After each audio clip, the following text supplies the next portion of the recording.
गुरुदेव का पावन बचन है, नह किछ जन्मै नह किछ मरै। इनू जन्मे नहीं पढ़ना, दुलाइयां बुलानियां ने जन्मै, और मरे नहीं बोलना मरै।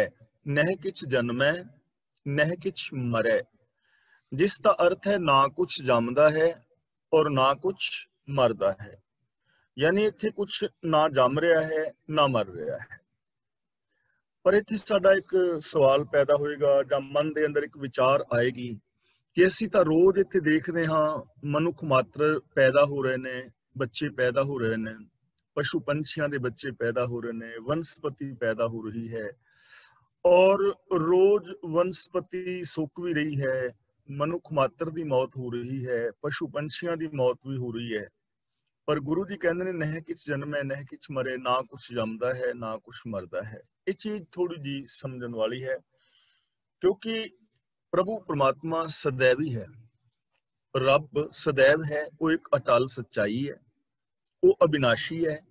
ਤੇ याद रखना है चीज ਤਾਂ समझ आएगी ਜੇ ਅਸੀਂ ਇੱਕ ਓੰਕਾਰ ਨੂੰ ਖਿਆਲ ਵਿੱਚ ਰੱਖ ਕੇ ਸਮਝਾਂਗੇ।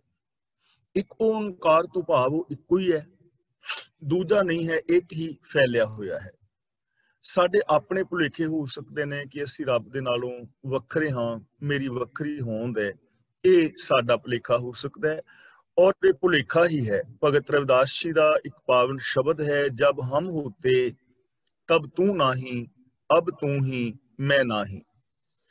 भगत रविदास जी कहते ने, हे प्रभु, जदों तक साडे जीवां दे मन अंदर हंगता और ममता हुंदी है, मैं भाव टिकिया हुंदा है, उदों तक साडे मन विच तू नहीं हुंदा। ते जदों मन दे विच तू आ जाए, उदों फिर मैं नहीं रहिंदा, मैं वखरा नहीं रहिंदा, ये ख्यालात खत्म हो जांदे ने। ਤਾਂ ਜਦੋਂ ਤੱਕ ਮੈਂ ਹੈ ਉਦੋਂ ਤੱਕ ਤੂੰ ਨਹੀਂ, ਜਦੋਂ ਤੂੰ ਆ ਜਾਏ ਉਦੋਂ ਮੈਂ ਨਹੀਂ ਰਹਿੰਦਾ। ਭਗਤ ਕਬੀਰ ਜੀ ਨੇ ਬੜੇ ਪਿਆਰ ਨਾਲ ਸਮਝਾਇਆ ਹੈ, ਕਹਿਣ ਲੱਗੇ, ਕਬੀਰ ਤੂੰ ਤੂੰ ਕਰਤਾ ਤੂੰ ਹੁਆ, ਮੁਝ में रहा ना हूं, जब आपा पर का मिट गया, जत देखो तत तू। ਭਗਤ ਰਵਿਦਾਸ ਜੀ ਨੇ ਦੋ ਮਿਸਾਲਾਂ ਦੇ ਕੇ ਸਾਨੂੰ ਸਮਝਾਇਆ ਹੈ, ਔਰ ਇਹ ਚੀਜ਼ਾਂ ਸਮਝਣ ਵਾਲੀਆਂ ਨੇ। ਫਿਰ ਸਾਨੂੰ ਇਹ ਪੰਕਤੀ ਦੀ ਸਮਝ ਆ ਜਾਏਗੀ। नरपत एक सिंहासन सोया, सुपने पया भिखारी, अछत राज बिछुरत दुख पाया, सो गत पई हमारी। यानी एक बादशाह राज सिंहासन ते बैठा हुआ है, राज सिंहासन ते बैठिया उसनू नींद आ गई। सपोज वो सौ गया ते नींद दे अंदर उन्हें सुपना आया, ते सुपने दे अंदर वो भिखारी बन गया, राज खत्म हो गया, फटे हुए कपड़े पाए ने, ब्याईयां पाटियां ने, हाथ दे विच ठूठा फड़िया है, दर दर ते जाके मंगदा है, ते लोग झिड़कां दे रहे ने कि तू हट्टा कट्टा है, झोटे वर्गा है, मांग के क्यों खांदा है, कुछ करके खा, भीख नहीं मिल रही। लेकिन वो भिखारी है नहीं, है बादशाह ही है, राज सिंहासन ते बैठा हुआ है, पर सुपने विच नींद दे अंदर उहदी एक कंडीशन है, राज भाग हुंदियां होइयां भी दुखी हो रहा है। भगत रविदास जी सानू समझाना चाहते ने, इसे तरह असीं रब दा रूप हाँ, मन तो दो स्वरूप हैं, लेकिन अज्ञानता दी नींद करके असी भटके हुए हाँ, असी वखरा प्रतीत कर रहे हैं। भगत रविदास जी ने होर बड़े प्यार नाल समझाया है, अनेक कटक जैसे भूल परे, जिवें एक सोने दे हजारां कड़े बने होण, गहने बने होण, तां ਉਹਦੇ ਨਾਲ सोना हजारां किस्म ਦਾ नहीं हो गया, हजारां किस्म ਦੇ डिजाइन हो सकते ने, आकार हो सकते ने, कि कोई छाप है, छल्ला है, कोई जंजीरी है, कोई चैन है, ये सारे डिजाइन हो सकते हैं हजारां किस्म के, पर डिजाइन वखरे होने दे नाल सोना सोना ही है, सोना हजारां किस्म का नहीं हो गया। इसे तरह जो जीव जंत ने, इन्हां दे रूप रेख रंग आकार जां बोल बाणी वखरी वखरी हो सकती है, पर इन्हें आकार होने दे नाल रब इन्हें हिस्सियां विच नहीं वंडिया गया। आओ असीं हुण इस चीज नूं समझिए, नह कि जन्मै नह किछ मरै, एक ही फैलिया हुआ है, अविगत तो निर्माइल उपजै, निर्गुण सरगुण थिया, वो आप ही निर्गुण तो सरगुण होया है, आप ही निराकार तो साकार होया है, आप ही निरंकार तो संसार बनया होया है। ਤਾਂ ਇੱਥੇ हर चीज की रीसाइकलिंग हुंदी है, ਇੱਥੇ खत्म कुछ नहीं हुंदा। थोड़ा जिहा ਇੱਥੇ विस्तार ਆਪਾਂ ਨੂੰ करना पैना। जिवें ਅਸੀਂ देखते हैं ना गति के नियम ने ਜਾਂ एनर्जी के नियम ने, ਤਾਂ एनर्जी ਜਿਹੜੀ ਇਹ खत्म नहीं हुंदी, कन्वर्ट हो जाती है। फॉर एग्जाम्पल, एक नदी ਦੇ ਵਿੱਚ पानी चल रहा है, ਹੁਣ ਪਾਣੀ ਦੇ ਅੰਦਰ એનર્ਜੀ ਹੈ, ਜਿਹੜੀ ਚੀਜ਼ ਅੱਗੇ ਆਏਗੀ ਪਾਣੀ ਉਹਨੂੰ ਰੋੜ ਕੇ ਲੈ ਜਾਏਗਾ, ਇਹਨੂੰ ਕਹਿੰਦੇ ਨੇ ਮੈਟੀਰੀਅਲ એનર્ਜੀ। ਤੇ ਅਸੀਂ ਕੀ ਕੀਤਾ ਕਿ ਪਾਣੀ ਨੂੰ ਥੱਲੇ ਨੂੰ ਸੁੱਟ ਕੇ ਜਿੱਥੇ ਝਾਲ ਹੈ ਉਹਦੇ ਥੱਲੇ ਇੱਕ ਟਰਬਾਈਨ ਲਗਾ ਦਿੱਤੀ, ਉਸ ਪਾਣੀ ਨੇ ਟਰਬਾਈਨ ਨੂੰ ਘੁਮਾ ਦਿੱਤਾ। ਹੁਣ ਪਾਣੀ ਦੀ એનર્ਜੀ ਖਤਮ ਨਹੀਂ ਹੋਈ, ਉਹ એનર્ਜੀ ਨੇ ਟਰਬਾਈਨ ਨੂੰ ਘੁਮਾਇਆ ਹੈ, ਉਹ એનર્ਜੀ ਕਨਵਰਟ ਹੋ ਗਈ ਹੈ, ਉਹਨੂੰ ਹੁਣ ਅਸੀਂ ਕਵਾਂਗੇ ਮੈਕੈਨੀਕਲ એનર્ਜੀ। ਪਾਣੀ ਦੀ એનર્ਜੀ ਮੈਟੀਰੀਅਲ એનર્ਜੀ, ਹੁਣ ਮਸ਼ੀਨ ਘੁੰਮ ਰਹੀ ਹੈ ਉਹਨੂੰ ਕਵਾਂਗੇ ਮੈਕੈਨੀਕਲ એનર્ਜੀ।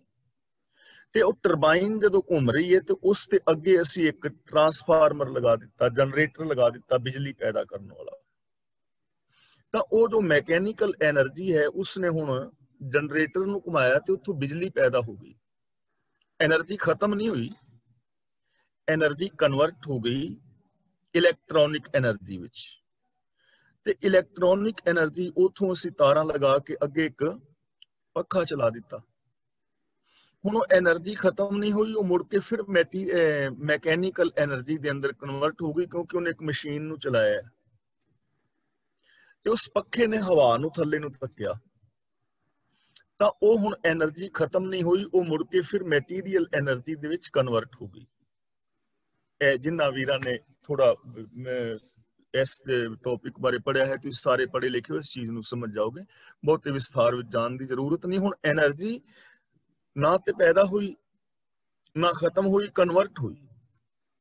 ਅਗਲੀ ਗੱਲ ਜੋ ਸਾਡਾ ਆਕਾਰ ਹੈ, ਜਿਵੇਂ ਹੁਣ ਇੱਕ ਵਰਕਸ਼ ਹੈ, ਆ ਸਾਰਾ ਹੁਣ ਸੰਸਾਰ ਦੇ ਅਸੀਂ ਬਿਗ ਬੈਂਗ ਦੀ ਥਿਊਰੀ ਨੂੰ ਆਧਾਰ ਬਣਾ ਕੇ ਜੇ ਸਮਝਣ ਦਾ ਟਰਾਈ ਕਰੀਏ, ਸਾਰੇ ਬਿਗ ਬੈਂਗ ਦੀ ਥਿਊਰੀ ਨਾਲ ਹੋ ਸਕਦਾ ਹੈ ਸਹਿਮਤ ਨਾ ਹੋਣ, ਲੇਕਿਨ ਜੇ ਅਸੀਂ ਇਸ ਚੀਜ਼ ਨੂੰ ਸਮਝਣ ਲਈ, ਇਸ ਚੀਜ਼ ਨੂੰ ਸਪੋਜ਼ ਕੁਝ ਸਮੇਂ ਲਈ ਮੰਨ ਲਈਏ, ਤਾਂ ਸਾਰਾ ਕੁਝ ਇਸ ਸੰਸਾਰ ਦੇ ਵਿੱਚੋਂ ਹੀ ਬਣਿਆ ਨਾ। ਅੱਗ ਸੀ, ਹੌਲੇ ਹੌਲੇ ਉਹ ਅੱਗ ਠੰਡੀ ਹੁੰਦੀ ਗਈ, ਪਾਣੀ ਬਰਸਦਾ ਗਿਆ, ਅੱਗ ਠੰਡੀ ਹੁੰਦੀ ਗਈ। ਇਹ ਧਰਤੀ ਇੱਕ ਅੱਗ ਦਾ ਗੋਲਾ ਸੀ, ਹੌਲੇ ਹੌਲੇ ਇੱਥੇ ਸਮੁੰਦਰ ਵਗੈਰਾ ਪੈਦਾ ਹੋ ਗਏ, ਫਿਰ ਅਮੀਬਾ ਵਗੈਰਾ ਇੱਕ ਸੈੱਲ ਦੇ ਜੀਵ ਪੈਦਾ ਹੋਏ। ਹੁਣ ਉਹ ਕਿੱਥੋਂ ਪੈਦਾ ਹੋਏ? ਇਹਦੇ ਵਿੱਚੋਂ ਹੀ ਪੈਦਾ ਹੋਏ ਨਾ। ਫਿਰ 2 ਸੈੱਲ ਵਾਲੇ ਅੱਗੇ ਫਿਰ ਵੱਧਦੇ ਘਾਸ ਫੂਸ ਬਣ ਗਿਆ, ਫਿਰ ਮੱਖੀ ਮੱਛਰ ਆ ਗਏ, ਫਿਰ ਮੇਂਢਕ ਵਗੈਰਾ ਪੈਦਾ ਹੋ ਗਏ, ਹੌਲੇ ਹੌਲੇ ਅੱਗੇ ਇਹ ਬੰਦਾ ਪੈਦਾ ਹੋ ਗਿਆ। ਇਹਦੇ ਵਿੱਚੋਂ ਹੀ ਪੈਦਾ ਹੋਏ ਸਾਰੇ, ਇਸ ਵਿੱਚੋਂ ਹੀ ਉਪਜੇ, ਕਿਤੋਂ ਵੱਖਰੇ ਨਹੀਂ ਆਏ। ਤੇ ਜਦੋਂ ਕੋਈ ਚੀਜ਼ ਮਰਦੀ ਹੈ, ਹੁਣ ਅਸੀਂ ਇੱਕ ਰੁੱਖ ਨੂੰ ਵੇਖੀਏ, ਇੱਕ ਨਿੱਕੇ ਜਿਹੇ ਬੀਜ ਦੇ ਵਿੱਚੋਂ ਰੁੱਖ ਪੈਦਾ ਹੋਇਆ। ਹੁਣ ਬੀਜ ਜਿਹੜਾ ਹੈ ਉਹ ਆਪ ਹੀ ਰੁੱਖ ਬਣ ਗਿਆ। ਇਹ ਨਹੀਂ ਕਿ ਬੀਜ ਚੋਂ ਰੁੱਖ ਪੈਦਾ ਹੋ ਗਿਆ ਤੇ ਬੀਜ ਵੱਖਰਾ ਰਹਿ ਗਿਆ, ਬੀਜ ਖਤਮ ਹੋ ਗਿਆ, ਬੀਜ ਨੇ ਰੂਪ ਧਾਰਨ ਕਰ ਲਿਆ ਰੁੱਖ ਦਾ। ਹੌਲੇ ਹੌਲੇ ਉਹ ਵੱਡਾ ਹੋ ਗਿਆ, ਜੜਾਂ ਬਣ ਗਈਆਂ, ਤਣਾ ਬਣ ਗਿਆ। ਫਿਰ ਅਸੀਂ ਉਹਨੂੰ ਕਹਿਣ ਲੱਗੇ ਇਹ ਤਣਾ ਹੈ, ਇਹ ਜੜਾਂ ਨੇ, ਇਹ ਟਹਿਣਾ ਹੈ, ਇਹ ਟਹਿਣੀਆਂ ਨੇ, ਇਹ ਫੁੱਲ ਨੇ, ਇਹ ਪੱਤੇ ਨੇ, ਇਹ ਫਲ ਨੇ। ਅਸੀਂ ਇਹ ਨਹੀਂ ਨਾ ਕਹਿੰਦੇ ਕਿ ਇਹ ਬੀਜ ਹੈ। ਉਹ ਬੀਜ ਦੇ ਅਨੇਕਾਂ ਫਿਰ ਨਾਮ ਹੋ ਗਏ, ਟਹਿਣਾ ਹੋ ਗਿਆ, ਟਹਿਣੀਆਂ ਹੋ ਗਈਆਂ, ਤਣਾ ਹੋ ਗਿਆ, ਪੱਤੇ ਹੋ ਗਏ, ਉਹਦੀ ਰੁੱਖ ਦੀ ਖੱਲ ਹੋ ਗਈ, ਉਹਦੇ ਫੁੱਲ ਹੋ ਗਏ, ਉਹਦੇ ਫਲ ਹੋ ਗਏ। ਇਹ ਸਾਰਾ ਕੁਝ ਬੀਜ ਨੇ ਰੂਪ ਧਾਰਨ ਕਰ ਲਿਆ, ਕਨਵਰਟ ਹੋ ਗਿਆ ਨਾ ਚੀਜ਼ ਵਿੱਚ। ਹੁਣ ਕੀ ਹੋਇਆ ਕਿ ਇੱਕ ਪੱਤਾ ਰੁੱਖ ਦੇ ਨਾਲੋਂ ਟੁੱਟਿਆ,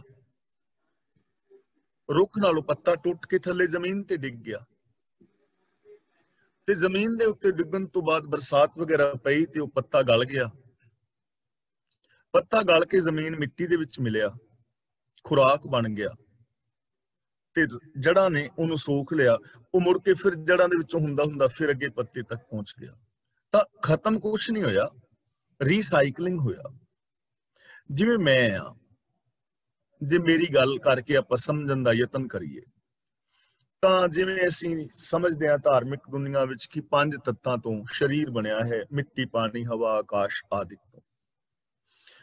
ਹੁਣ ਜਿਸ ਦਿਨ ਮੈਂ ਮਰਾਂਗਾ, ਯਾਨੀ ਮੇਰੇ ਜਨਮ ਤੋਂ ਪਹਿਲਾਂ ਵੀ ਧਰਤੀ, ਆਕਾਸ਼, ਇਹ 5 ਤੱਤ ਮੌਜੂਦ ਸਨ। ਤਾਂ ਜਦੋਂ ਮੈਂ ਪੈਦਾ ਹੋਇਆ ਤੇ ਕੁਛ ਨਵਾਂ ਨਹੀਂ, ਇਹ ਤੱਤ ਪਹਿਲਾਂ ਵੀ ਹੈ ਸਨ। ਜਿਸ ਦਿਨ ਮੈਂ ਮਰਾਂਗਾ, ਜਿਸ ਨੂੰ ਅਸੀਂ ਮੌਤ ਕਹਿੰਦੇ ਹਾਂ, ਮੈਨੂੰ ਜਲਾਇਆ ਜਾਏਗਾ, ਤਾਂ ਮੇਰੇ ਸਰੀਰ ਦੇ ਅੰਦਰ ਜੋ ਤੱਤ ਨੇ, ਜਿਵੇਂ ਮਿੱਟੀ ਹੈ, ਮਿੱਟੀ ਜਿਵੇਂ ਕੈਲਸ਼ੀਅਮ ਹੈ, ਆਇਰਨ ਵਗੈਰਾ, ਇਹ ਸਭ ਮਿੱਟੀ ਦੇ ਤੱਤ ਨੇ, ਇਹ ਜਲ ਕੇ ਮਿੱਟੀ ਵਿੱਚ ਮਿਲ ਜਾਣਗੇ। ਜੋ ਸਰੀਰ ਦੇ ਅੰਦਰ ਹਵਾ ਹੈ, ਆਕਸੀਜਨ ਵਗੈਰਾ, ਉਹ ਸਾਰੀ ਹਵਾ ਵਿੱਚ ਮਿਲ ਜਾਏਗੀ। जो मेरे शरीर के अंदर स्पेस आकाश का हिस्सा है वो आकाश विच मिल जाएगा, अग अग विच, और जो पानी है 60-70% या 70-75% वो वाष्प बन के पानी के अंदर मिल जाएगा। हुण खत्म तो कुछ भी नहीं होया, यानी ये जिहड़े तत्त ने इन्हां पंजां तत्तां दे विच मिल गए।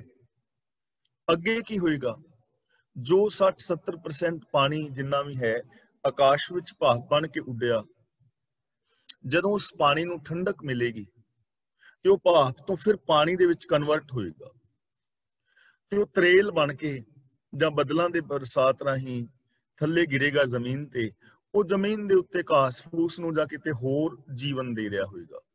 इस तरह हवा इस वायुमंडल विच मिल के किते होर जीवन दे रही होएगी। तो इस तरह ना कुछ जमदा है ना कुछ मरदा है, ये सारा सिलसिला एक रब फैलिया होया है, और कुछ जमदा और कुछ मरदा नहीं।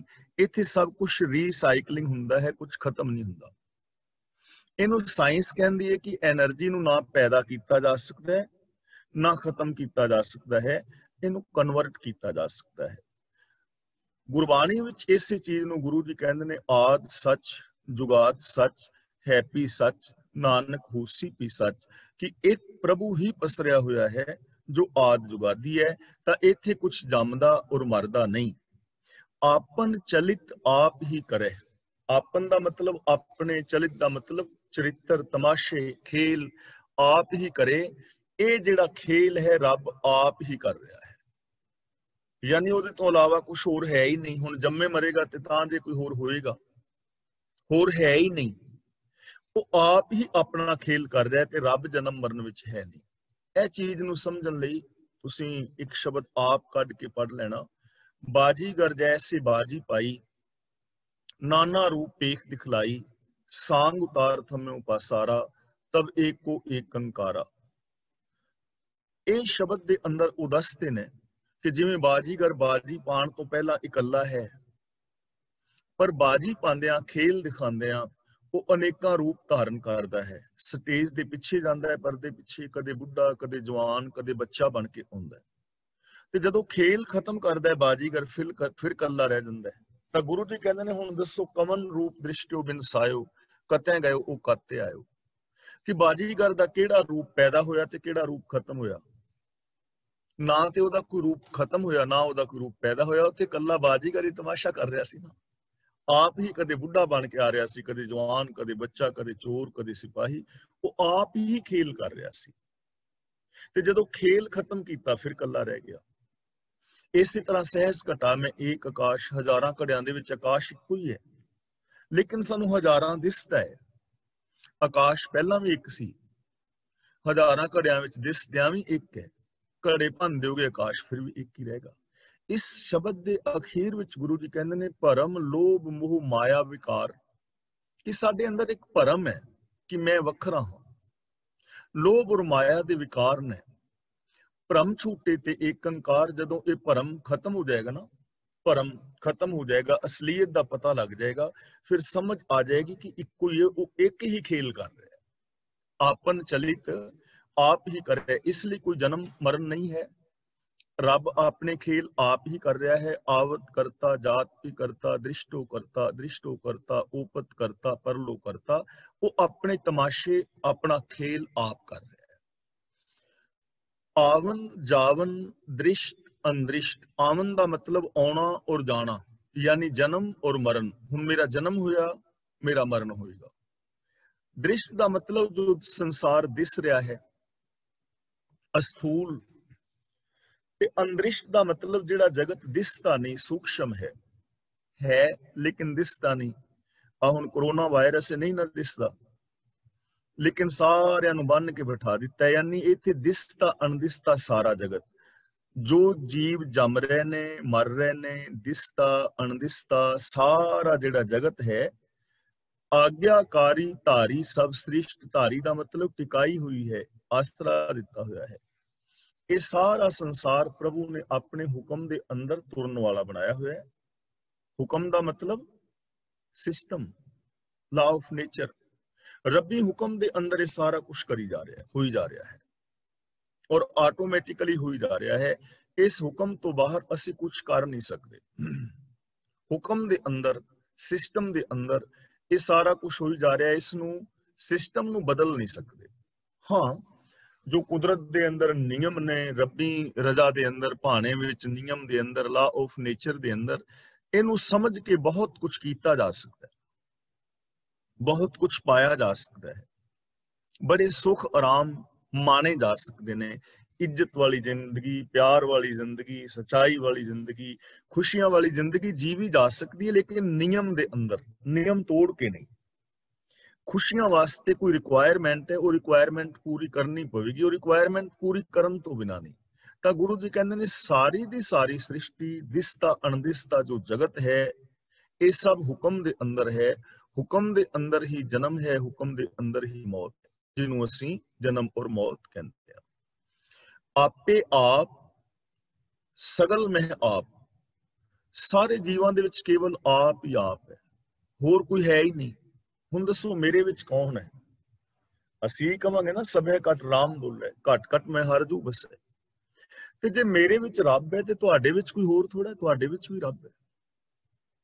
ਤੇ ਇਕੱਲੇ ਤੁਹਾਡੇ ਵਿੱਚ ਨਹੀਂ, ਬਾਕੀ ਸਾਰੀ ਦੁਨੀਆ ਵਿੱਚ ਵੀ, ਜੀਵ ਜਨਤਾ ਵਿੱਚ ਵੀ ਇੱਕੋ ਹੀ ਸੱਤਿਆ ਹੈ। ਇਹਦੇ ਬਾਰੇ ਅਸੀਂ ਕੀ ਕਵਾਂਗੇ? ਸਾਡੇ ਕੋਲ ਇਹਦਾ ਕੀ ਉੱਤਰ ਹੋਏਗਾ ਕਿ ਕੋਈ ਹੋਰ ਹੈ? ਹੋਰ ਨਹੀਂ ਹੈ, ਇੱਕੋ ਹੀ ਸੱਤਿਆ ਹੈ, ਇੱਕੋ ਹੀ ਹੁਕਮ, ਇੱਕੋ ਹੀ ਸਿਸਟਮ ਕੰਮ ਕਰ ਰਿਹਾ ਹੈ। ਆਪੇ ਆਪ, ਸਗਲ ਮੈਂ ਆਪ। ਉਹ ਆਪਣੇ ਆਪ ਤੋਂ ਆਪ ਹੈ, ਆਪ ਹੀ ਆਪ ਪਸਰਿਆ ਹੋਇਆ ਹੈ, ਸਾਰਿਆਂ ਵਿੱਚ ਆਪ ਹੀ ਹੈ, ਆਪ ਹੀ ਬੋਲ ਰਿਹਾ ਹੈ, ਆਪ ਹੀ ਹੱਸ ਰਿਹਾ ਹੈ। ਉਹਦੀ ਸੱਤਿਆ ਕਰਕੇ ਹੀ ਹੈ ਸਾਰਾ ਕੁਝ। ਅਨਿਕ ਜੁਗਤ ਰਚ ਥਾਪ ਉਥਾਪ। ਅਨਿਕ ਜੁਗਤ, ਅਨਿਕ ਦਾ ਮਤਲਬ ਅਨੇਕਾਂ, ਜੁਗਤ ਦਾ ਮਤਲਬ ਤਰੀਕਿਆਂ ਨਾਲ, ਢੰਗ ਦੇ ਨਾਲ। ਥਾਪ ਦਾ ਮਤਲਬ ਬਣਾਉਣਾ, ਉਥਾਪ ਦਾ ਮਤਲਬ ਨਾਸ਼ ਕਰਨਾ। ਅਨੇਕਾਂ ਤਰੀਕਿਆਂ ਨਾਲ ਜਗਤ ਨੂੰ ਬਣਾ ਕੇ ਨਾਸ਼ ਵੀ ਕਰਦਾ ਹੈ। ਅਨੇਕਾਂ ਢੰਗ ਨੇ, ਅਨੇਕਾਂ ਨਿਯਮ ਨੇ ਇਸ ਜਗਤ ਵਿੱਚ, ਪੈਦਾਇਸ਼ ਤੇ ਔਰ ਖਤਮ ਹੋਣ ਦੇ। ਅਨੇਕਾਂ ਢੰਗ ਨੇ, ਅਨੇਕਾਂ ਤਰੀਕੇ ਨੇ, ਭਾਵ ਅਨੇਕਾਂ ਨਿਯਮ ਨੇ, ਅਨੇਕਾਂ ਕਿਸਮਾਂ ਦੀ ਜੀਵ ਜੰਤ ਨੇ। ਸਾਰਿਆਂ ਨੂੰ ਸਿਸਟਮ ਦੇ ਅੰਦਰ ਪੈਦਾ ਵੀ ਕਰ ਰਿਹਾ ਹੈ ਔਰ ਖਤਮ ਵੀ ਕਰ ਰਿਹਾ ਹੈ। ਯਾਨੀ ਰੱਬੀ ਰਜ਼ਾ ਦੇ ਅੰਦਰ ਜੀਵ ਜੰਤ ਪੈਦਾ ਵੀ ਹੋ ਰਹੇ ਨੇ, ਖਤਮ ਵੀ ਹੋ ਰਹੇ ਨੇ। ਜਿਵੇਂ ਸਮੁੰਦਰ ਦੇ ਅੰਦਰ ਲਹਿਰਾਂ ਪੈਦਾ ਹੁੰਦੀਆਂ ਨੇ।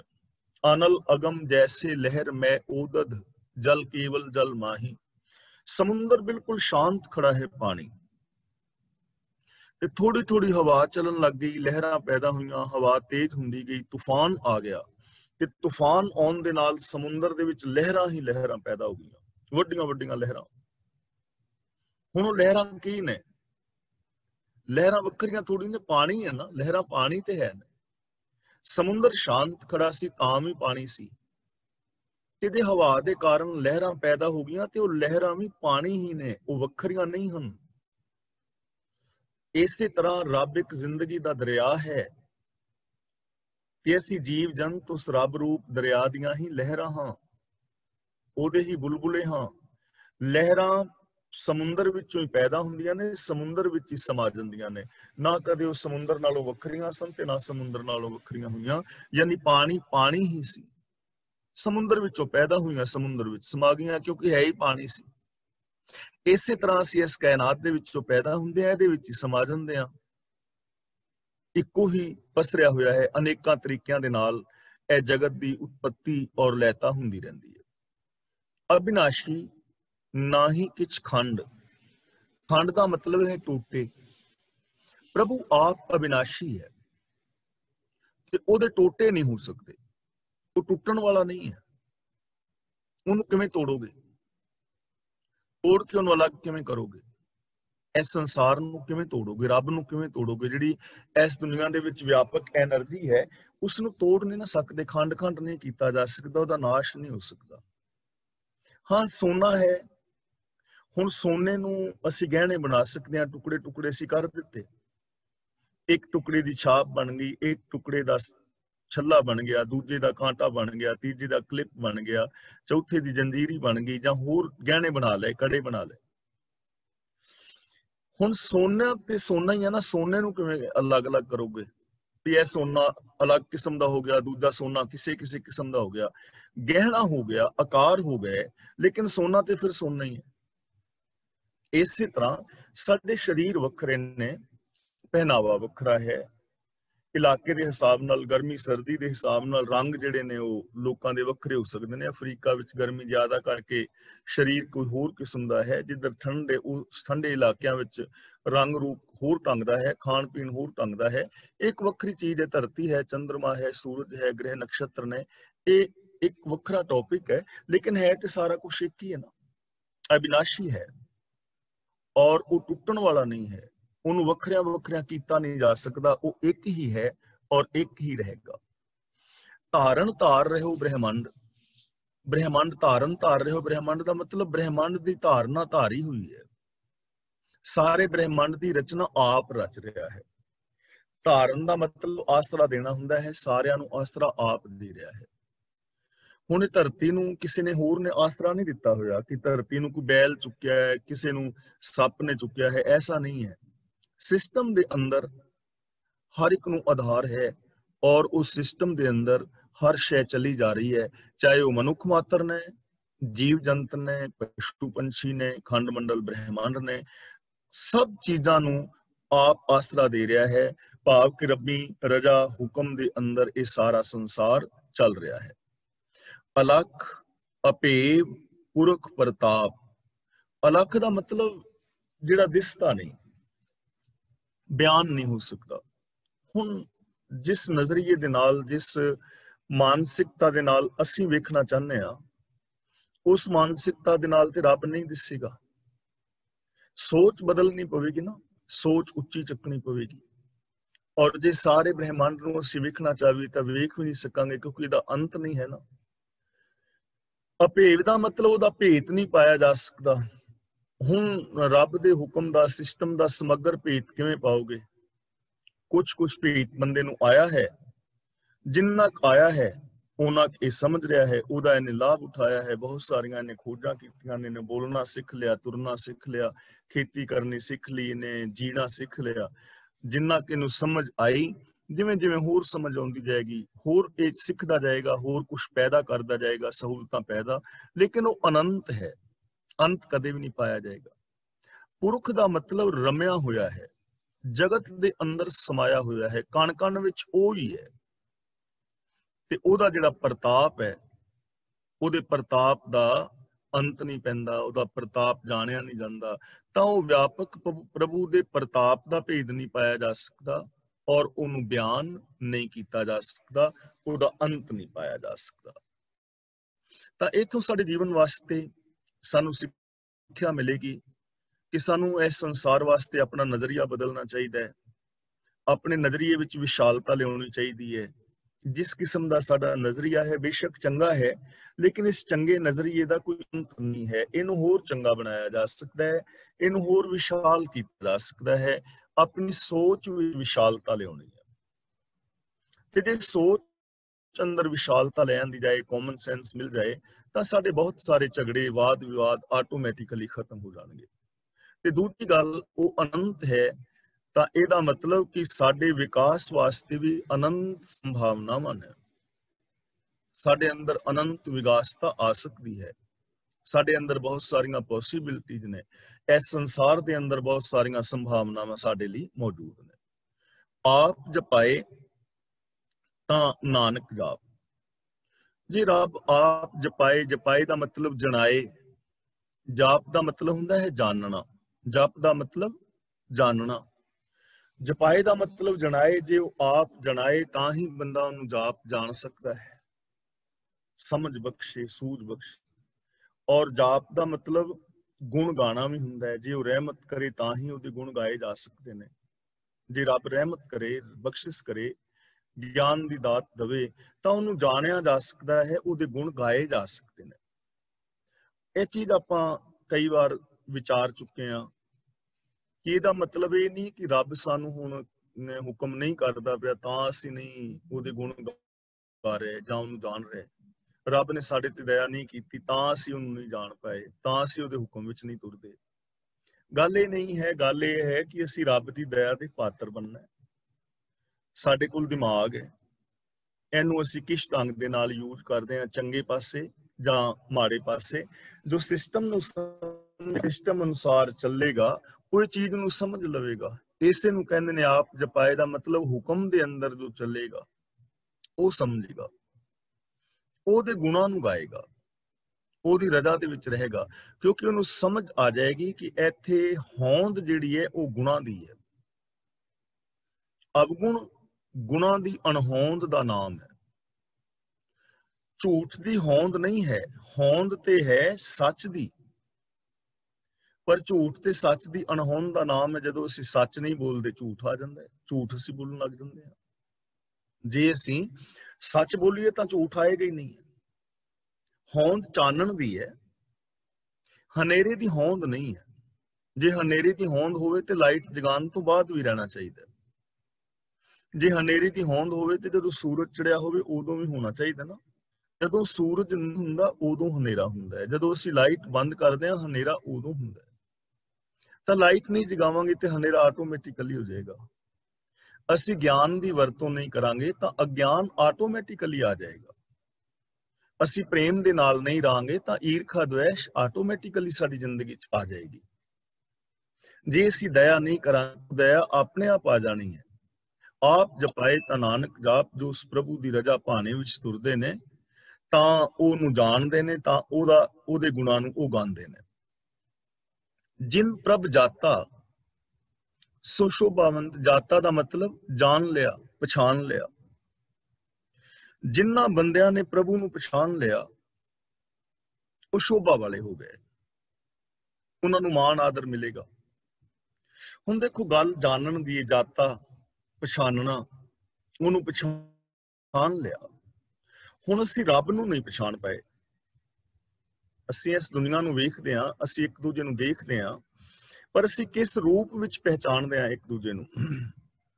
ਅਸੀਂ ਇਸ ਰੂਪ ਵਿੱਚ ਪਹਿਚਾਣਦੇ ਹਾਂ ਨਾ ਕਿ ਇਹ ਮੇਰਾ ਚਾਚਾ ਹੈ, ਇਹ ਤਾਇਆ ਹੈ, ਭਤੀਜਾ ਹੈ, ਵੀਰ ਹੈ, ਭੈਣ ਹੈ। ਇੱਕ ਤਾਂ ਸਾਡੀ ਪਹਿਚਾਣ ਇਹ ਹੈ। ਇੱਕ ਸਾਡੀ ਪਹਿਚਾਣ ਇਹ ਹੈ ਕਿ ਇਹ ਚੰਗਾ ਹੈ, ਇਹ ਮਾੜਾ ਹੈ। ਦੂਜੀ ਪਹਿਚਾਣ ਸਾਡੀ ਇਹ ਹੈ ਕਿ ਇਸ ਜਾਤ ਦਾ ਹੈ, ਮੈਂ ਇਸ ਜਾਤ ਦਾ। ਚੌਥੀ ਸਾਡੀ ਪਹਿਚਾਣ ਇਹ ਹੈ ਕਿ ਇਹ ਮੇਰਾ ਆਪਣਾ ਹੈ, ਇਹ ਪਰਾਇਆ ਹੈ, ਇਹ ਦੁਸ਼ਮਣ ਹੈ, ਇਹ ਸੱਜਣ ਹੈ, ਇਹ ਮਿੱਤਰ ਹੈ। ਅਸੀਂ ਇਸ ਰੂਪ ਵਿੱਚ ਹੀ ਪਛਾਣਦੇ ਹਾਂ ਨਾ। ਅਸੀਂ ਰੱਬ ਦੇ ਰੂਪ ਵਿੱਚ ਤੇ ਇੱਕ ਦੂਜੇ ਨੂੰ ਪਛਾਣਦੇ ਨਹੀਂ ਕਿ ਰੱਬ ਦੀ ਅੰਸ਼ ਹੈ। ਇਹ ਇਸ ਕੁਦਰਤ ਦਾ, ਰੱਬ ਰੂਪ ਜ਼ਿੰਦਗੀ ਦਾ ਹੀ ਇੱਕ ਬੁਲਬੁਲਾ ਹੈ। ਜਿਸ ਸੰਸਾਰ ਦਾ, ਜਿਸ ਨਿਰੰਕਾਰ ਦਾ ਮੈਂ ਇੱਕ ਹਿੱਸਾ ਹਾਂ, ਉਸੇ ਨਿਰੰਕਾਰ ਦਾ ਇਹ ਵੀ ਇੱਕ ਹਿੱਸਾ ਹੈ। ਹੁਣ ਕੋਈ ਇਹਦੇ ਵਿੱਚ ਵੱਡਾ ਛੋਟੇ ਵਾਲੀ ਗੱਲ ਨਹੀਂ। ਦੇਖੋ ਸਾਡੀਆਂ ਉਂਗਲੀਆਂ ਨੇ ਨਾ 5, ਤੇ ਜੇ ਅਸੀਂ ਕਹੀਏ ਪਿਆ ਚੀਚੀ ਤੇ ਛੋਟੀ ਹੈ ਤੇ ਚੀਚੀ ਨੂੰ ਵੱਡੋ ਪਰੇ ਦਾ ਕਰਨਾ ਕੀ, ਨਿੱਕੀ ਜਿਹੀ ਐਵੇਂ ਨਾਲ ਲੱਗੀ ਫਿਰਦੀ ਵੱਢ ਕੇ ਪਾਸੇ, ਤੇ ਕੀ ਹਾਲ ਹੋ ਜਾਏਗਾ?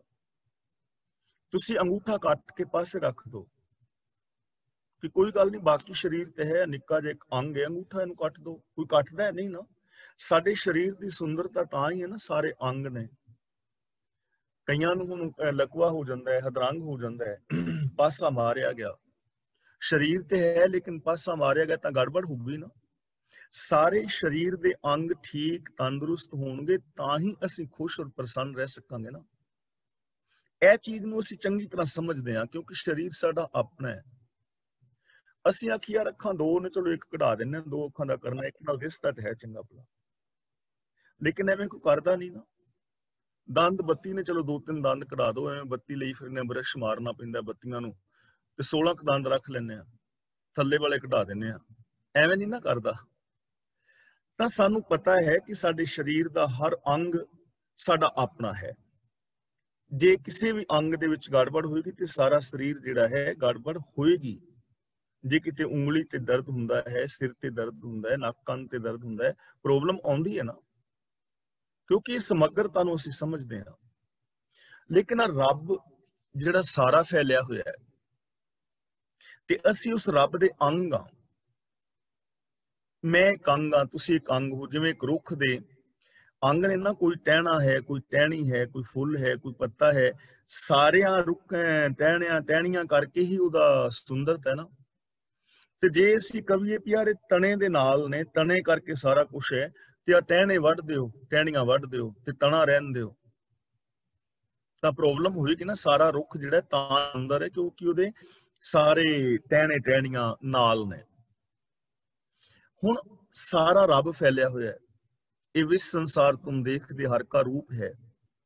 ਜੇ ਅਸੀਂ ਇਹ ਚੀਜ਼ ਨੂੰ ਪਛਾਣ ਲਈਏ ਤਾਂ ਫਿਰ ਅਸੀਂ ਕਿਸੇ ਨੂੰ ਦੁਖੀ ਨਹੀਂ ਨਾ ਕਰਾਂਗੇ ਦੂਜੇ ਬੰਦੇ ਨੂੰ, ਕਿਉਂਕਿ ਉਹ ਵੀ ਉਸ ਸਰੀਰ ਦਾ ਅੰਗ ਹੈ, ਰੱਬ ਦਾ ਅੰਗ ਹੈ।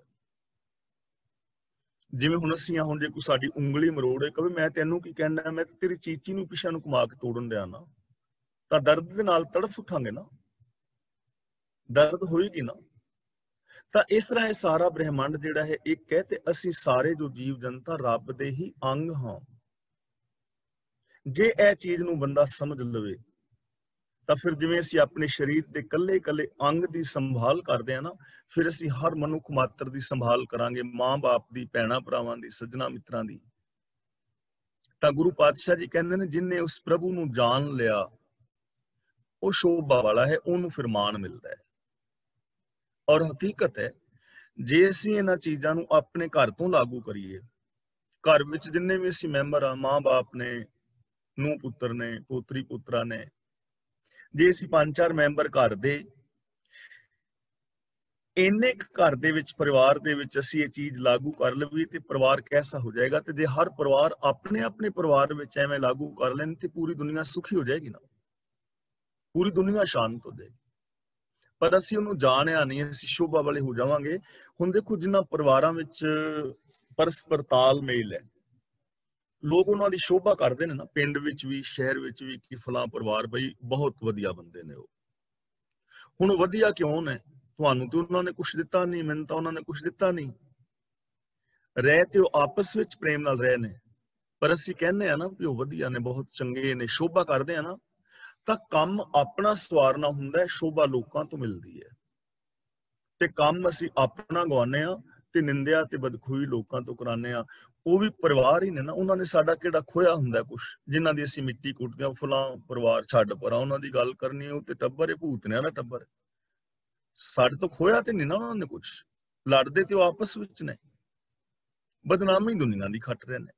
ਤਾਂ ਜਿਹੜਾ ਪ੍ਰਭੂ ਨੂੰ ਜਾਣ ਲਵੇਗਾ ਉਹਨੂੰ ਸ਼ੋਭਾ ਮਿਲੇਗੀ, ਰੱਬੀ ਗੁਣਾਂ ਨੂੰ ਜਾਣ ਲਏਗਾ, ਰੱਬ ਦੇ ਸਿਸਟਮ ਨੂੰ ਸਮਝ ਲਵੇਗਾ, ਹਰ ਇਨਸਾਨ ਦੇ ਵਿੱਚ ਰੱਬ ਨੂੰ ਵੇਖ ਕੇ ਜੇ ਵਿਹਾਰ ਕਰੇਗਾ ਤਾਂ ਉਹ ਬੰਦਾ ਸ਼ੋਭਾਵੰਤ ਹੋਏਗਾ, ਉਹਨੂੰ ਸ਼ੋਭਾ ਮਿਲੇਗੀ।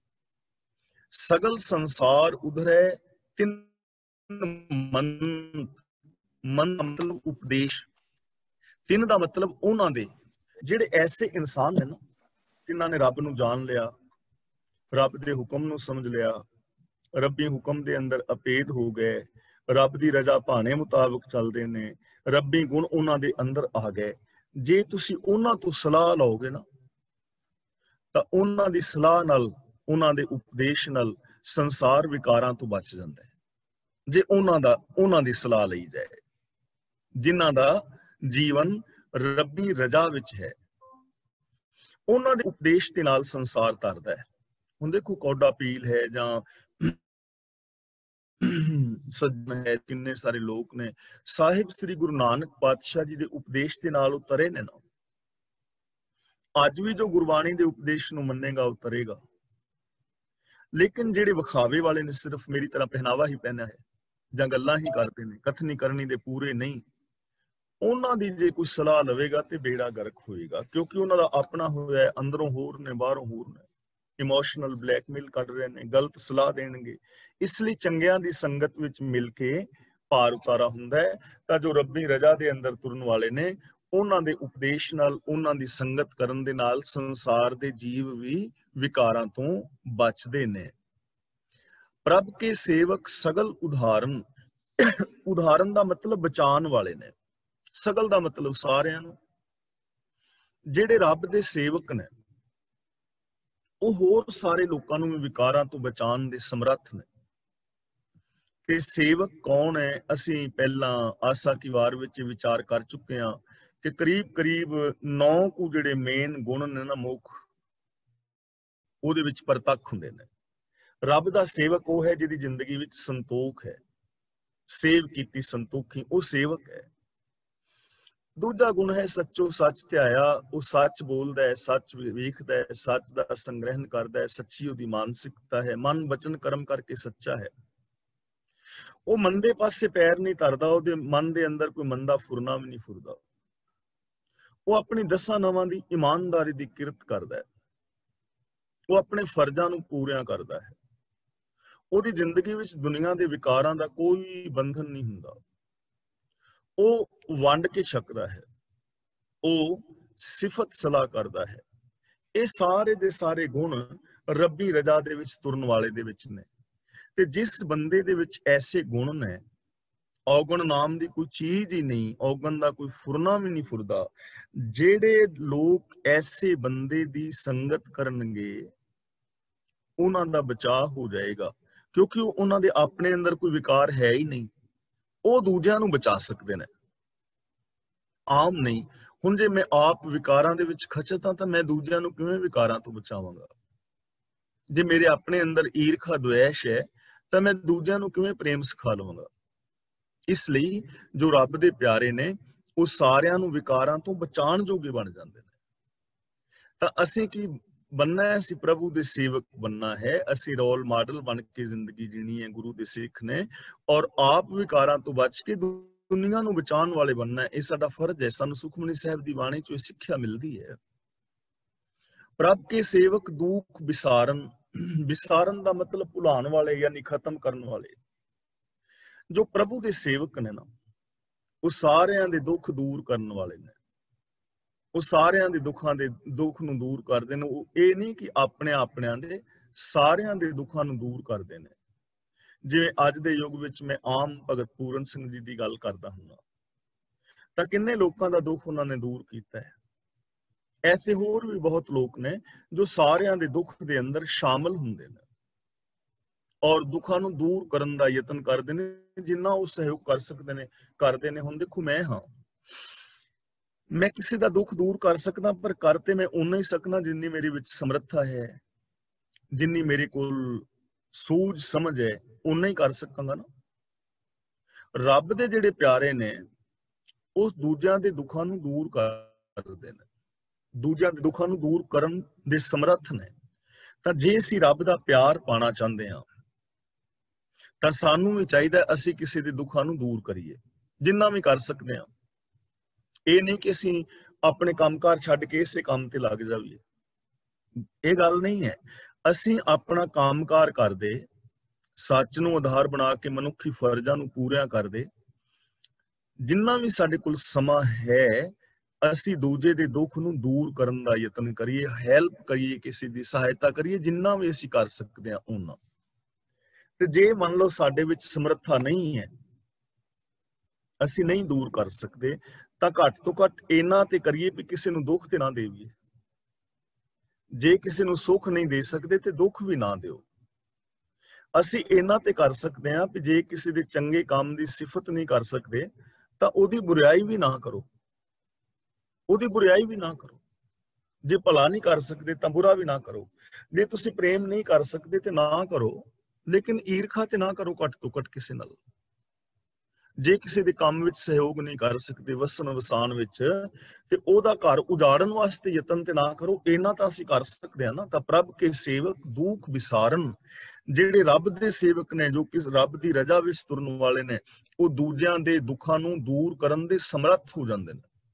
ਕਿਉਂ?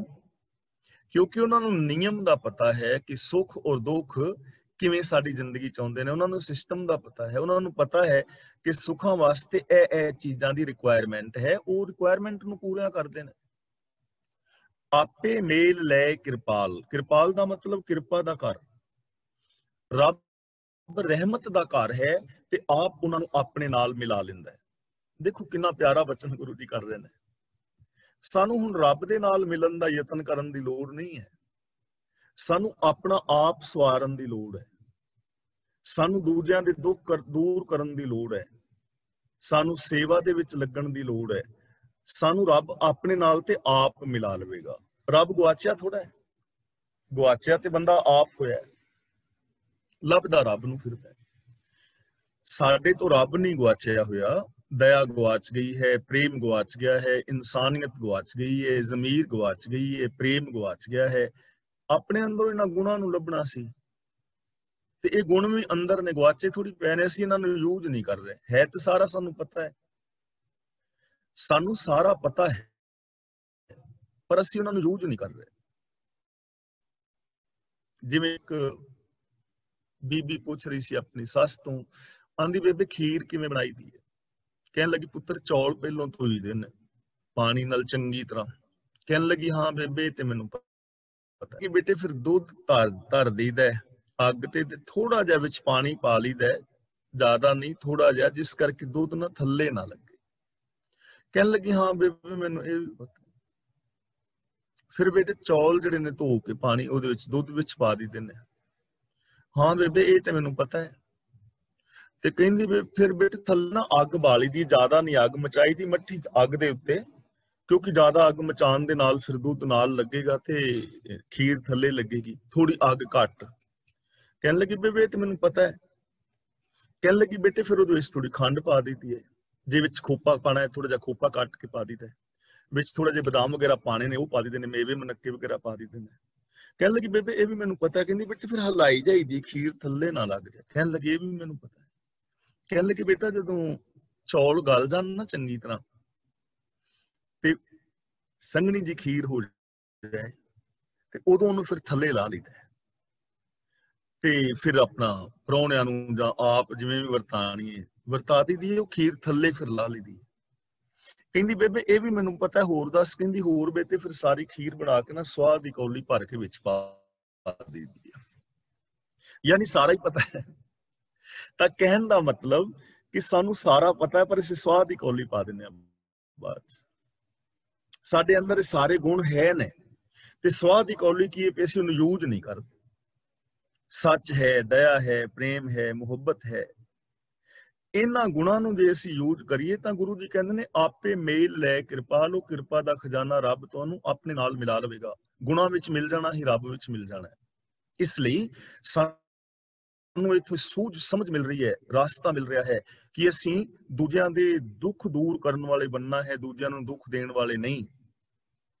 ਗੁਰ ਕਾ ਸ਼ਬਦ ਜਪ ਭੈ ਨਿਹਾਲ। ਜਪ ਦਾ ਮਤਲਬ ਕੀ ਹੈ ਜੀ? ਜਾਣਨਾ, ਸਮਝਣਾ। ਗੁਰ ਕਾ ਸ਼ਬਦ ਦਾ ਮਤਲਬ ਗੁਰੂ ਦਾ ਸ਼ਬਦ, ਉਪਦੇਸ਼, ਗੁਰੂ ਦੀ ਫਿਲਾਸਫੀ, ਗੁਰੂ ਦੀ ਵਿਚਾਰਧਾਰਾ, ਗੁਰੂ ਦਾ ਸਿਧਾਂਤ, ਗੁਰੂ ਦਾ ਦਿੱਤਾ ਹੋਇਆ ਵੇ ਆਫ ਲਾਈਫ, ਜੀਵਨ ਦਾ ਢੰਗ।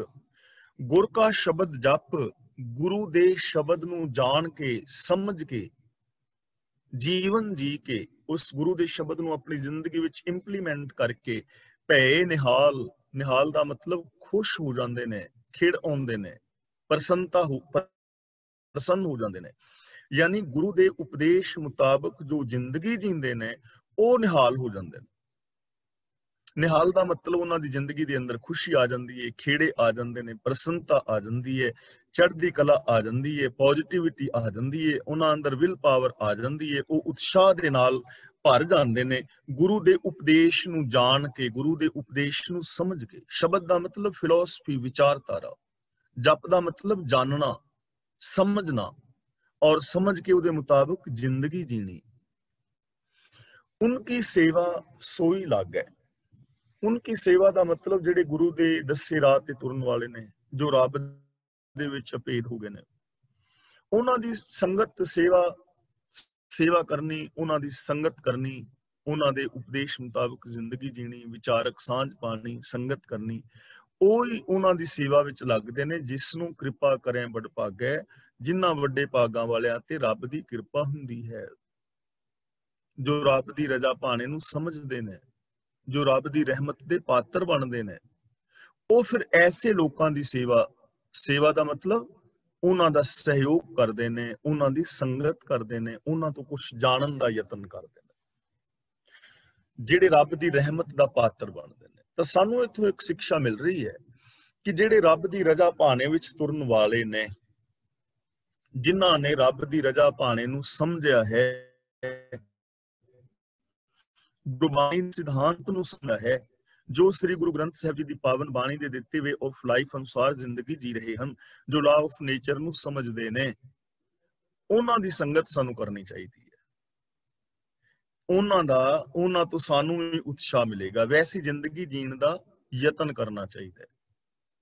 ਸਾਨੂੰ ਆਪ ਐਸੇ ਬਣਨਾ ਚਾਹੀਦਾ ਹੈ ਜਿਸ ਕਰਕੇ ਕਿਸੇ ਦੀ ਖੋਜ ਪੂਰੀ ਹੋ ਜਾਏ। ਜਿਵੇਂ ਮੈਂ ਪਹਿਲਾਂ ਬੇਨਤੀ ਕੀਤੀ ਸੀ ਨਾ ਕਿ ਮੈਂ ਇੱਕ ਚੰਗਾ ਮਿੱਤਰ ਲੱਭਦਾ ਹਾਂ, ਕਿ ਮੈਨੂੰ ਕੋਈ ਐਸਾ ਫਰੈਂਡ ਮਿਲੇ, ਐਸਾ ਮਿੱਤਰ ਮਿਲੇ ਜਿਹੜਾ ਸੱਚਾ ਸੁੱਚਾ ਇਨਸਾਨ ਹੋਏ, ਜਿਹਨੂੰ ਮਿੱਤਰ ਕਿਹਾ ਜਾ ਸਕਦਾ ਹੋਵੇ, ਜਿਸ ਬਾਰੇ ਗੁਰੂ ਜੀ ਕਹਿੰਦੇ ਨੇ ਨਾ, ਕੋਈ ਸਾਜਨ ਕੋਈ ਮੀਤ ਪਿਆਰੇ, ਜੋ ਹਮਕੋ ਹਰ ਨਾਮ ਚਿਤਾਰੇ, ਇਹੋ ਜਿਹਾ ਮਿੱਤਰ। ਹੁਣ ਜੇ ਇਹੋ ਜਿਹਾ ਮਿੱਤਰ ਮੈਂ ਲੱਭ ਰਿਹਾ ਪਰ ਮੈਨੂੰ ਮਿਲਦਾ ਨਹੀਂ, ਤਾਂ ਇਹਦੇ ਵਿੱਚ ਮੇਰੀ ਤਾਂ ਕੋਈ ਗਲਤੀ ਨਹੀਂ, ਕਿਉਂਕਿ ਮੈਂ ਲੱਭ ਰਿਹਾ, ਮੈਨੂੰ ਮਿਲ ਹੀ ਨਹੀਂ ਰਿਹਾ। ਮੈਨੂੰ ਇਹੋ ਜਿਹਾ ਮਿੱਤਰ ਨਹੀਂ ਮਿਲਿਆ ਤਾਂ ਮੇਰੀ ਗਲਤੀ ਨਹੀਂ, ਕਿਉਂਕਿ ਮੈਂ ਲੱਭਦਾ ਸੀ। ਪਰ ਜੇ ਤੁਹਾਨੂੰ ਇਹੋ ਜਿਹਾ ਮਿੱਤਰ ਨਹੀਂ ਮਿਲਿਆ ਤਾਂ ਮੇਰੀ ਗਲਤੀ ਹੈ, ਮੇਰੀ ਗਲਤੀ ਹੈ, ਕਿਉਂਕਿ ਮੈਨੂੰ ਖੁਦ ਇਹੋ ਜਿਹਾ ਬਣਨਾ ਚਾਹੀਦਾ ਹੈ ਕਿ ਕਿਸੇ ਦੀ ਖੋਜ ਤੇ ਪੂਰੀ ਹੋ ਜਾਏ, ਕਿਸੇ ਨੂੰ ਇਹੋ ਜਿਹਾ ਮਿੱਤਰ ਤੇ ਮਿਲੇ। ਸਾਨੂੰ ਆਪ ਇਹੋ ਜਿਹਾ ਬਣਨਾ ਚਾਹੀਦਾ ਹੈ ਕਿ ਦੁਨੀਆ ਜਿਸ ਇਨਸਾਨ ਦੀ ਖੋਜ ਕਰ ਰਹੀ ਹੈ, ਗੁਰੂ ਨਾਨਕ ਦੇਵ ਦੀ ਪਾਵਨ ਬਾਣੀ ਮੁਤਾਬਕ ਜ਼ਿੰਦਗੀ ਜੀਣ ਵਾਲੇ ਦੀ, ਅਸੀਂ ਖੁਦ ਉਹੋ ਜਿਹੇ ਬਣੀਏ, ਦੁਨੀਆ ਦੀ ਖੋਜ ਪੂਰੀ ਹੋਵੇ। ਔਰ ਕੋਈ ਕਹਿ ਸਕੇ ਯਾਰ ਉਹ ਗੁਰੂ ਦਾ ਸਿੱਖ ਹੈ ਜਿਹੜਾ ਗੁਰੂ ਨਾਨਕ ਦੇਵ ਦੀ ਫਿਲਾਸਫੀ ਮੁਤਾਬਕ ਜ਼ਿੰਦਗੀ ਜੀਂਦਾ ਹੈ, ਕਿਸੇ ਦੀ ਖੋਜ ਤਾਂ ਪੂਰੀ ਹੋਈ। ਤਾਂ ਸਾਨੂੰ ਆਪ ਐਸੇ ਬਣਨਾ ਚਾਹੀਦਾ ਹੈ। ਇਹ ਪ੍ਰੇਰਨਾ ਸਾਨੂੰ ਇੱਥੋਂ ਮਿਲਦੀ ਹੈ ਭਈ, ਨਾਮ ਜਪਤ ਪਾਵਹਿ ਵਿਸਰਾਮ। ਜਪਤ, ਜਪ ਦਾ ਮਤਲਬ ਜਾਣਨਾ, ਨਾਮ ਦਾ ਮਤਲਬ ਹੁਕਮ। ਨਾਮ ਨੂੰ ਸਮਝ ਕੇ, ਨਾਮ ਨੂੰ ਜਾਣ ਕੇ ਔਰ ਹੁਕਮ ਦੇ ਅੰਦਰ ਚੱਲ ਕੇ ਪਾਵਹਿ ਵਿਸਰਾਮ, ਉਹ ਅਡੋਲ ਅਵਸਥਾ ਪ੍ਰਾਪਤ ਕਰ ਲੈਂਦੇ ਨੇ। ਫਿਰ ਉਹ ਡੋਲਦੇ ਨਹੀਂ, ਉਹਨਾਂ ਦਾ ਮਨ ਡੋਲਦਾ ਨਹੀਂ ਹੈ। ਸਾਡਾ ਮਨ ਕਿਉਂ ਡੋਲਦਾ ਹੈ? ਕਿਉਂਕਿ ਕਨਫਿਊਜ਼ਨ ਹੈ ਨਾ, ਪਤਾ ਨਹੀਂ ਕੀ ਹੋਏਗਾ।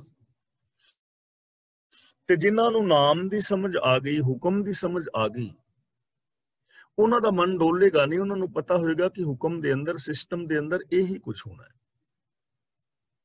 ਉਹਨਾਂ ਨੂੰ ਪਤਾ ਹੈ ਕਿ ਹੁਣ ਜੇ ਕਣਕ ਬੀਜਣ ਦਾ ਸਮਾਂ ਹੈ ਨਾ, ਤੇ ਹੁਣ ਕਣਕ ਹੀ ਬੀਜੀ ਜਾਣੀ ਹੈ। ਝੋਨੇ ਵਾਸਤੇ ਮੈਨੂੰ ਹਾਲੇ ਵੇਟ ਕਰਨੀ ਪੈਣੀ ਹੈ। ਹੁਣ ਜੇ ਮੈਂ ਝੋਨਾ ਲਾਵਾਂਗਾ ਤੇ ਨਹੀਂ ਹੋਏਗਾ, ਫਿਰ ਉਹਦਾ ਮਨ ਡੋਲੇਗਾ ਨਹੀਂ। ਉਹਨੂੰ ਸਮਝ ਹੋਏਗੀ ਨਾ ਕਿ ਹੁਕਮ ਦੇ ਅੰਦਰ ਸਾਰਾ ਕੁਝ ਹੋਣਾ ਹੈ, ਸਿਸਟਮ ਦੇ ਅੰਦਰ ਹੋਣਾ ਹੈ। ਫਿਰ ਉਹਦਾ ਮਨ ਡੋਲੇਗਾ ਨਹੀਂ, ਸਗੋਂ ਉਸ ਰਿਕੁਆਇਰਮੈਂਟ ਨੂੰ ਪੂਰਾ ਕਰੇਗਾ। ਮੰਨ ਲਓ ਮੇਰੇ ਜੀਵਨ ਦੇ ਅੰਦਰ ਕੋਈ ਕਲ ਕਲੇਸ਼ ਹੈ, ਪਹਿਲੀ ਗੱਲ ਤੇ ਜੇ ਮੈਂ ਰੱਬੀ ਹੁਕਮ ਅਨੁਸਾਰ ਜ਼ਿੰਦਗੀ ਜੀਂਦਾ ਹਾਂ ਤੇ ਕਲ ਕਲੇਸ਼ ਆਏਗੀ ਨਹੀਂ। ਤੇ ਜੇ ਕਿਤੇ ਆ ਗਈ ਹੈ ਤੇ ਜੇ ਮੈਨੂੰ ਹੁਕਮ ਦੀ ਸਮਝ ਹੈ ਨਾ, ਫਿਰ ਮੈਂ ਪੇਸ਼ੈਂਸ ਰੱਖਾਂਗਾ। ਮੈਨੂੰ ਪਤਾ ਹੋਏਗਾ ਵੀ ਇਹ ਸਿਸਟਮ ਗੜਬੜ ਕਰਕੇ ਇਹ ਕਲੇਸ਼ ਪਿਆ ਹੈ, ਇਹਨੂੰ ਐਵੇਂ ਸੋਲਵ ਕੀਤਾ ਜਾ ਸਕਦਾ ਹੈ, ਇੰਨੇ ਸਮੇਂ ਵਿੱਚ ਸੋਲਵ ਹੋ ਜਾਏਗਾ, ਬੰਦਾ ਨਹੀਂ ਡੋਲੇਗਾ। ਦੂਜੀ ਗੱਲ, ਜਿਹਨੂੰ ਸੱਚ ਦੀ ਸਮਝ ਆ ਗਈ, ਜਿਹਨੇ ਸੱਚ ਨੂੰ ਆਪਣੀ ਜ਼ਿੰਦਗੀ ਦਾ ਬੇਸ ਬਣਾ ਲਿਆ, ਉਹ ਡੋਲਦਾ ਨਹੀਂ। ਫਿਰ ਆਮ ਬੰਦੇ ਵੱਲ ਅਸੀਂ ਵੇਖਦੇ ਹਾਂ ਨਾ ਸਮਾਜ ਵਿੱਚ, ਜਿਹਦੇ ਵਿੱਚ ਅਸੀਂ ਖੁਦ ਵੀ ਸ਼ਾਮਲ ਹਾਂ, ਲੋਕ ਟਕੇ ਟਕੇ ਤੇ ਆਪਣਾ ਈਮਾਨ ਵੇਚ ਦਿੰਦੇ ਨੇ। ਅਸੀਂ ਵੇਖਦੇ ਨਾ, ਦੇਖੋ ਜੇ ਅਸੀਂ ਚੰਗੇ ਬੰਦੇ ਚੁਣੇ ਹੋਣ, ਸਰਕਾਰ ਦੇ ਵਿੱਚ ਬੰਦੇ ਇਮਾਨਦਾਰ ਚੁਣੇ ਹੋਣ, ਤਾਂ ਜਿਹੜੀ ਹੁਣ ਪ੍ਰੋਬਲਮ ਆ ਰਹੀ ਹੈ ਨਹੀਂ ਨਾ ਆਏਗੀ। ਐਸੀ ਪ੍ਰੋਬਲਮ ਕਿਉਂ ਆਉਂਦੀ ਹੈ? ਕਿਉਂਕਿ ਲੀਡਰਾਂ ਨੇ ਇਹ ਕੀਤਾ ਨਾ ਸਾਰਾ ਕੁਝ। ਤੇ ਲੀਡਰ ਚੁਣਦੇ ਕੌਣ ਆ? ਅਸੀਂ। ਤੇ ਜਦੋਂ ਵੋਟਾਂ ਆਉਂਦੀਆਂ ਨੇ, ਸਾਨੂੰ ਬੜੀ ਖੁਸ਼ੀ ਹੁੰਦੀ ਹੈ ਵੀ ਸਾਡੇ ਘਰ ਫਲਾਂ ਬੰਦਾ ਵੀ 2 ਬੋਤਲਾਂ ਸ਼ਰਾਬ ਦੇ ਗਿਆ, ਨਾਲ ਪਕੌੜੇ ਦੇ ਗਿਆ, ਤੇ ਨਾਲ ਬੀਬੀਆਂ ਕਹਿੰਦੀਆਂ ਸੀ ਵੀ ਬੰਦਿਆਂ ਤੇ ਤੁਸੀਂ ਸ਼ਰਾਬ ਦੇ ਗਏ ਤੇ ਅਸੀਂ ਵੀ ਤੇ ਵੋਟ ਦੇਣੇ ਨੇ। ਤੇ ਉਹਨਾਂ ਨੇ ਕੋਕੋ ਕੋਲਾ ਦੀਆਂ ਬੋਤਲਾਂ ਦੇਣੀਆਂ ਸ਼ੁਰੂ ਕਰ ਦਿੱਤੀਆਂ, ਲਿਮਕਾ ਦੇ ਆਓ ਜੀ 2 ਬੋਤਲਾਂ ਦਿੱਤੇ ਨਾ ਪਿੱਛੇ। ਹੁਣ ਜਿਨ੍ਹਾਂ ਨੇ 2 ਬੋਤਲਾਂ ਲਿਮਕਾ ਲੈ ਕੇ ਜਾਂ 2 ਬੋਤਲਾਂ ਸ਼ਰਾਬ ਲੈ ਕੇ ਵੋਟਾਂ ਦੇਣੀਆਂ ਨੇ, ਵੋਟਾਂ ਦੀ ਕੀਮਤ ਇਹੀ ਸੀ ਕਿ ਮੇਰੀ ਵੋਟ ਦੀ ਕੀਮਤ 2 ਬੋਤਲਾਂ ਸ਼ਰਾਬ ਹੈ। 2 ਬੋਤਲਾਂ ਸ਼ਰਾਬ ਦਿਓ ਤੇ ਮੈਨੂੰ ਮੇਰੇ ਤੋਂ ਵੋਟ ਲੈ ਲਓ। ਉਹਨੇ 2 ਬੋਤਲਾਂ ਦੇ ਕੇ ਸ਼ਰਾਬ ਤੇ ਵੋਟ ਲੈ ਲਈ, ਕਿਉਂਕਿ ਕੀਮਤ ਦੇ ਦਿੱਤੀ। ਤੇ ਹੁਣ 5 ਸਾਲ ਫਿਰ ਉਹ ਜੁੱਤੀਆਂ ਮਾਰੇਗਾ ਨਾ। ਜਿਹੜੇ ਸੱਚ ਨੂੰ ਸਮਝ ਲੈਂਦੇ ਨੇ ਫਿਰ ਉਹ ਡੋਲਦੇ ਨਹੀਂ, ਉਹ ਸੱਚ ਨੂੰ ਸਮਝਦੇ ਨੇ। ਉਹਨਾਂ ਉਹ 2 ਬੋਤਲਾਂ ਤੇ ਉਹ ਨਹੀਂ ਡੋਲਦੇ। ਅਸੀਂ ਦੇਖਦੇ ਹਾਂ ਟਕੇ ਟਕੇ ਤੇ ਲੋਕ ਡੋਲ ਜਾਂਦੇ ਨੇ। 2 ਰੁਪਈਆਂ ਪਿੱਛੇ ਲੋਕ ਲੜ ਪੈਂਦੇ ਨੇ, ਬੇਗਾਨਾ ਹੱਕ ਖਾ ਜਾਂਦੇ ਨੇ, ਭਰਾਵਾਂ ਦੀਆਂ ਪ੍ਰੋਪਰਟੀਆਂ ਖਾ ਜਾਂਦੇ ਨੇ। 2 ਮਰਲੀ ਜ਼ਮੀਨ ਪਿੱਛੇ ਭਰਾਵਾਂ ਦੇ ਕਤਲ ਡੋਲ ਗਏ ਨਾ। ਥੋੜੀ ਚੀਜ਼ ਪਿੱਛੇ ਡੋਲ ਕੇ 100 ਰੁਪਏ ਪਿੱਛੇ ਬੰਦਾ ਡੋਲ ਜਾਂਦਾ, ਈਮਾਨ ਗਵਾ ਲੈਂਦਾ। ਭਾਈ ਮਤੀ ਦਾਸ ਜੀ ਨੂੰ ਵੇਖੋ, ਉਹਨੂੰ ਡੁਲਾਉਣ ਵਾਸਤੇ ਕਿੰਨਾ ਵੱਡਾ ਆਪਸ਼ਨ ਦਿੱਤਾ ਜਾ ਰਿਹਾ ਵੀ ਤੈਨੂੰ ਬਾਦਸ਼ਾਹ ਬਣਾਉਂਦੇ ਆ, ਆਉਣ ਵਾਲੀਆਂ ਪੀੜ੍ਹੀਆਂ ਆਨੰਦ ਲੈਣਗੀਆਂ, ਬਾਦਸ਼ਾਹ ਬਣਾਂਗੇ, ਹੋਰ ਇਲਾਕੇ ਤੂੰ ਜਿੱਤ ਲਵੀਂ, ਸੱਚ ਨੂੰ ਛੱਡ ਦੇ। ਤੇ ਉਹ ਬਾਦਸ਼ਾਹੀ ਨੂੰ, ਇਲਾਕਿਆਂ ਨੂੰ, ਜ਼ੰਗੀਰਾਂ ਨੂੰ, ਜੀਵਨ ਨੂੰ ਜੁੱਤੀ ਦੇ ਨੋਕ ਤੇ ਠੁਕਰਾ ਦਿੰਦਾ। ਡੋਲਿਆ ਕਿਤੇ? ਤੇ ਫਿਰ ਕਹਿੰਦੇ ਨੇ ਜੇ ਨਹੀਂ ਤਾਂ ਆਰੇ ਨਾਲ ਚੀਰਾਂਗੇ। ਹੁਣ ਆਰੇ ਨਾਲ ਚਿਰਨਾ ਕਿਤੇ ਸੌਖਾ ਹੈ, ਲੇਕਿਨ ਨਹੀਂ ਡੋਲਿਆ। ਤਾਂ ਨਾਮ ਜਪਤ ਪਾਵੇਂ ਵਿਸਰਾਮ। ਜਿਹੜੇ ਨਾਮ ਦਾ ਮਤਲਬ ਜੋ ਰੱਬ ਦੇ ਹੁਕਮ ਨੂੰ ਸਮਝ ਲੈਂਦੇ ਨੇ, ਹੁਕਮ ਅਨੁਸਾਰ ਜ਼ਿੰਦਗੀ ਜੀਂਦੇ ਨੇ, ਉਹਨਾਂ ਦਾ ਮਨ ਟਿਕਾਵ ਵਿੱਚ ਆ ਜਾਂਦਾ, ਫਿਰ ਉਹ ਡੋਲਦੇ ਨਹੀਂ, ਉਹ ਆਪਣੇ ਗੋਲ ਦੇ ਉੱਤੇ ਟਿਕੇ ਰਹਿੰਦੇ ਨੇ। ਤੇ ਅਸੀਂ ਵੀ ਸਚਿਆਰਤਾ ਦੇ ਉੱਤੇ ਟਿਕੇ ਰਹਿਣਾ ਹੈ, ਡੋਲ ਨਹੀਂ। ਅਸੀਂ ਨਿੱਕੀਆਂ ਨਿੱਕੀਆਂ ਗੱਲਾਂ ਤੋਂ ਡੋਲ ਜਾਂਦੇ ਹਾਂ, ਆਪਣਾ ਪੇਸ਼ੈਂਸ ਗਵਾ ਲੈਂਦੇ ਹਾਂ, ਭੈਣਾਂ ਭਰਾਵਾਂ ਨਾਲ ਅਸੀਂ ਵਾਦ ਵਿਵਾਦ ਬਣਾ ਲੈਂਦੇ ਹਾਂ, ਨੂੰ ਸੱਸਾਂ ਦੇ ਆਪਸ 'ਚ ਗੜਬੜ ਹੋ ਜਾਂਦੀ ਹੈ, ਪਤੀ ਪਤਨੀ ਇੱਕ ਦੂਜੇ ਤੋਂ ਦੂਰ ਹੋ ਜਾਂਦੇ ਨੇ। ਡੋਲਣਾ ਨਹੀਂ, ਸੱਚ ਦੇ ਉੱਤੇ ਟਿਕ ਕੇ ਰਹਿਣਾ ਹੈ, ਉਹੀ ਨੇ ਰੱਬ ਦੇ ਪਿਆਰੇ। ਨਾਨਕ ਪੁਰਖ ਕੋ ਉੱਤਮ ਕਰਮਾਨ, ਗੁਰੂ ਪਾਤਸ਼ਾਹ ਜੀ ਕਹਿੰਦੇ ਨੇ ਐਸੇ ਲੋਕਾਂ ਨੂੰ ਉੱਤਮ ਸਮਝੋ, ਉਹ ਚੰਗੇ ਨੇ ਜਿਹੜੇ ਰੱਬੀ ਰਜਾ ਵਿੱਚ ਤੁਰਦੇ ਨੇ, ਜੋ ਡੋਲਦੇ ਨਹੀਂ, ਜਿਨ੍ਹਾਂ ਦੇ ਅੰਦਰ ਸ਼ੁਭ ਗੁਣ ਨੇ, ਜੋ ਕਿਸੇ ਨੂੰ ਦੁੱਖ ਨਹੀਂ ਦਿੰਦੇ, ਜੋ ਕਿਸੇ ਦੇ ਦੁੱਖਾਂ ਨੂੰ ਦੂਰ ਕਰਨ ਦੇ ਸਮਰੱਥ ਨੇ, ਰੱਬੀ ਰਜਾ ਵਿੱਚ ਤੁਰਦੇ ਨੇ, ਉਹਨਾਂ ਨੂੰ ਉੱਤਮ ਕਰਕੇ ਸਮਝੋ, ਉਹ ਲੋਕ ਚੰਗੇ ਨੇ। ਤੇ ਜੇ ਹੁਣ ਅਸੀਂ ਚੰਗਾ ਬਣਨਾ ਚਾਹੁੰਦੇ ਹਾਂ ਤਾਂ ਸਾਨੂੰ ਕੀ ਕਰਨਾ ਪਵੇਗਾ? ਬਾਣੀ ਅਨੁਸਾਰ ਜ਼ਿੰਦਗੀ ਨਾ ਕੋਈ ਵੀ ਬੰਦਾ ਚੰਗਾ ਹੋ ਸਕਦਾ ਹੈ, ਜਿਹੜਾ ਮਰਜ਼ੀ ਚੰਗਾ ਹੋ ਸਕਦਾ ਹੈ। ਤੁਸੀਂ ਚੰਗੇ ਹੋ ਜਾਓ, ਮੈਂ ਚੰਗਾ, ਕੋਈ ਕਿਸੇ ਦੇ ਰਾਹ ਵਿੱਚ ਕੰਡੇ ਨਹੀਂ ਲੱਗੇ ਹੋਏ, ਵਾੜ ਨਹੀਂ ਲੱਗੀ ਵੀ ਤੂੰ ਚੰਗਿਆਈ ਵਾਲੇ ਪਾਸੇ ਨਹੀਂ ਆ ਸਕਦਾ। ਚੰਗਿਆਈ ਦਾ ਰਾਸਤਾ ਤੇ ਬਿਲਕੁਲ ਹੀ ਖੁੱਲਾ ਹੈ। ਕਿਸੇ ਨੇ ਬਜ਼ੁਰਗ ਤੋਂ ਪੁੱਛਿਆ ਸੀ, ਕਹਿਣ ਲੱਗਾ ਬਾਪੂ ਤੇਰਾ ਤਜਰਬਾ ਹੈ, ਅੱਜ ਕੱਲ ਕੈਰੀਅਰ ਕਿਸ ਚੀਜ਼? ਤੇ ਬਜ਼ੁਰਗ ਨੇ ਉੱਤਰ ਦਿੱਤਾ, ਬੇਟੇ ਸੱਚ ਦਾ ਰਾਸਤੇ ਦੇ ਵਿੱਚ ਬਹੁਤ ਵੱਡਾ ਕੈਰੀਅਰ ਹੈ, ਤੇ ਦੂਜੀ ਗੱਲ ਇਹਦੇ ਵਿੱਚ ਮੁਕਾਬਲਾ ਵੀ ਕੋਈ ਨਹੀਂ।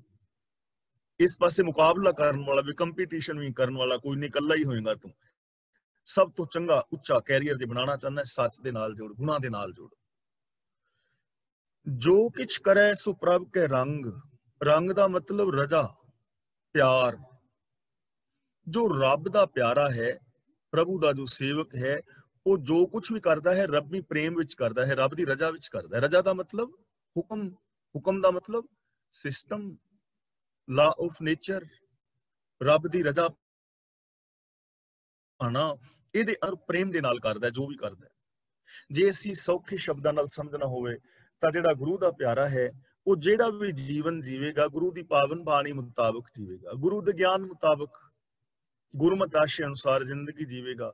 ਸਿੰਪਲ ਗੱਲ ਹੈ, ਆਪਾਂ ਹਰ ਰੋਜ਼ ਵਿਚਾਰਦੇ ਹਾਂ ਕਿ ਉਹ ਸੱਚ ਨੂੰ ਆਧਾਰ ਬਣਾ ਕੇ ਮਨੁੱਖ ਪੂਰੀਆਂ ਕਰੇਗਾ, ਰੱਬੀ ਰਜਾ ਦੇ ਅੰਦਰ ਪ੍ਰੇਮ ਦੇ ਨਾਲ ਜ਼ਿੰਦਗੀ ਜੀਵੇਗਾ। ਉਹ ਸਦਾ ਸਦਾ ਬਸੈ ਹਰ ਸੰਗ।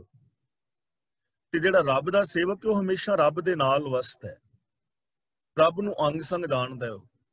ਉਹਨੂੰ ਪਤਾ ਹੈ ਕਿ ਰੱਬ ਮੇਰੇ ਅੰਗ ਸੰਗ ਹੈ। ਤੇ ਅੰਗ ਸੰਗ ਦੀ ਵਿਆਖਿਆ ਆਪਾਂ ਪਹਿਲਾਂ ਕਈ ਵਾਰ ਸੁਣ ਚੁੱਕੇ ਹਾਂ। ਅੱਖ ਮੇਰੀ ਅੰਗ ਹੈ, ਤੇ ਜੇ ਇਹਦੇ ਸੰਗ ਹੋਵੇ ਫਿਰ ਇਹਦਾ ਨਜ਼ਰੀਆ, ਅੱਖਾਂ ਦੇ ਨਾਲ ਵੇਖਣ ਦਾ ਢੰਗ ਰੱਬ ਵਾਲਾ ਹੋਵੇਗਾ ਨਾ। ਜ਼ਬਾਨ ਮੇਰਾ ਅੰਗ ਹੈ, ਤੇ ਅੰਗ ਦੇ ਨਾਲ ਸੰਗ ਹੋਏ ਰੱਬ, ਤੇ ਜ਼ਬਾਨ ਦੇ ਬੋਲ ਕਿੰਨੇ ਮਿੱਠੇ ਹੋ ਜਾਣਗੇ, ਪਿਆਰੇ ਹੋ ਜਾਣਗੇ। ਹੱਥ ਮੇਰਾ ਅੰਗ, ਤੇ ਜੇ ਹੱਥਾਂ ਦੇ ਨਾਲ ਸੰਗ ਰੱਬ ਹੋਵੇ ਤੇ ਹੱਥਾਂ ਦੇ ਕੰਮ ਕਿੰਨੇ ਸੋਹਣੇ ਹੋ ਜਾਣਗੇ। ਤਾਂ ਇਸ ਤਰ੍ਹਾਂ ਜੋ ਰੱਬ ਦਾ ਪਿਆਰਾ ਹੈ, ਉਹ ਹਮੇਸ਼ਾ ਰੱਬ ਦੀ ਹਜ਼ੂਰੀ ਵਿੱਚ ਵਸਦਾ ਹੈ, ਰੱਬ ਨੂੰ ਅੰਗ ਸੰਗ ਜਾਣਦਾ ਹੈ। ਸਹਿਜ ਸੁਭਾਏ ਹੋਵੇ ਸੋ ਹੋਏ।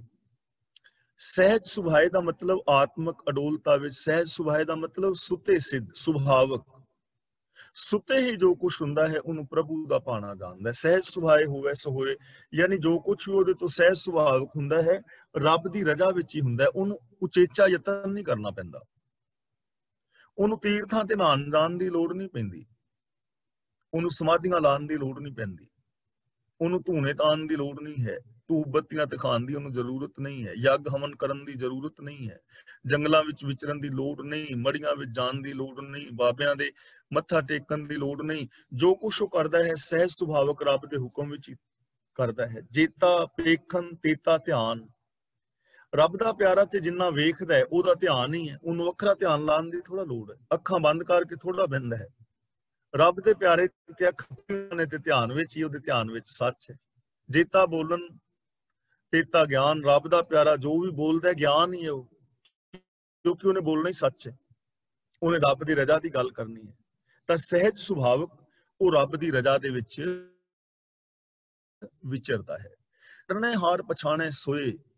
ਸਭ ਕੁਝ ਕਰਨ ਵਾਲੇ ਰੱਬ ਨੂੰ ਉਹ ਪਛਾਣਦਾ ਹੈ, ਸਮਝਦਾ ਹੈ ਕਿ ਸਭ ਕੁਝ ਕਰਨ ਵਾਲਾ ਇੱਕ ਰੱਬ ਹੈ, ਰੱਬ ਦਾ ਇੱਕ ਹੁਕਮ ਹੈ, ਹੁਕਮ ਹੁਕਮ ਤੋਂ ਬਾਹਰ ਕੁਝ ਨਹੀਂ ਹੈ। ਜਿਵੇਂ ਮੈਂ ਬੇਨਤੀ ਬਾਰ-ਬਾਰ ਕਰ ਰਿਹਾ ਹਾਂ ਕਿ ਅਸੀਂ ਸਮਝਦੇ ਹਾਂ ਕਿ ਕੋਈ ਬਾਬਾ ਸਾਨੂੰ ਦੇ ਸਕਦਾ ਹੈ। ਸਾਡੇ ਅੰਦਰ ਬਹੁਤ ਵੱਡੇ ਭਰਮ ਭੁਲੇਖੇ ਨੇ ਤੇ ਬਾਬੇ ਦਾ ਨਾਮ ਲੈਂਦਿਆਂ ਹੀ ਅੰਦਰ ਸਾਡੇ ਬੰਬ ਧਮਾਕੇ ਹੋਣ ਲੱਗ ਜਾਂਦੇ ਨੇ। ਪਿਆ ਸ਼ੁਰੂ ਹੋ ਗਈ।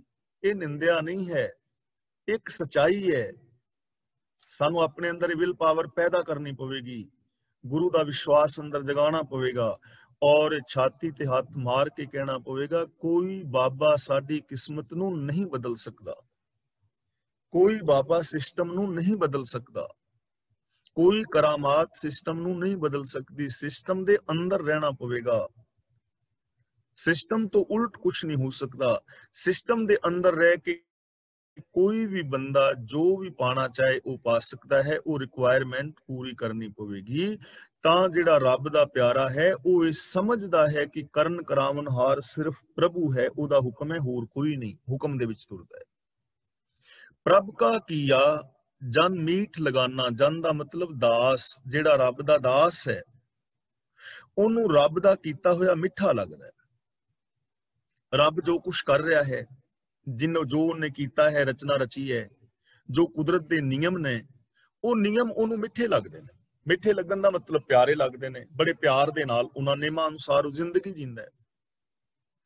ਤੇ ਜੇ ਰੱਬੀ ਨਿਯਮ, ਰੱਬੀ ਰਜਾ, ਰੱਬੀ ਭਾਣਾ ਸਾਨੂੰ ਮਿੱਠਾ ਲੱਗਣ ਲੱਗ ਜਾਏ, ਪਿਆਰਾ ਲੱਗਣ ਲੱਗ ਜਾਏ, ਤਾਂ ਸਾਡੀ ਜ਼ਿੰਦਗੀ ਕਿੰਨੀ ਸੌਖੀ ਹੋ ਜਾਏਗੀ ਨਾ। ਪਿਆਰ ਦੇ ਨਾਲ ਇਹਨਾਂ ਚੀਜ਼ਾਂ ਨੂੰ ਮੰਨਣ ਦੀ ਟਰਾਈ ਕਰਨੀ।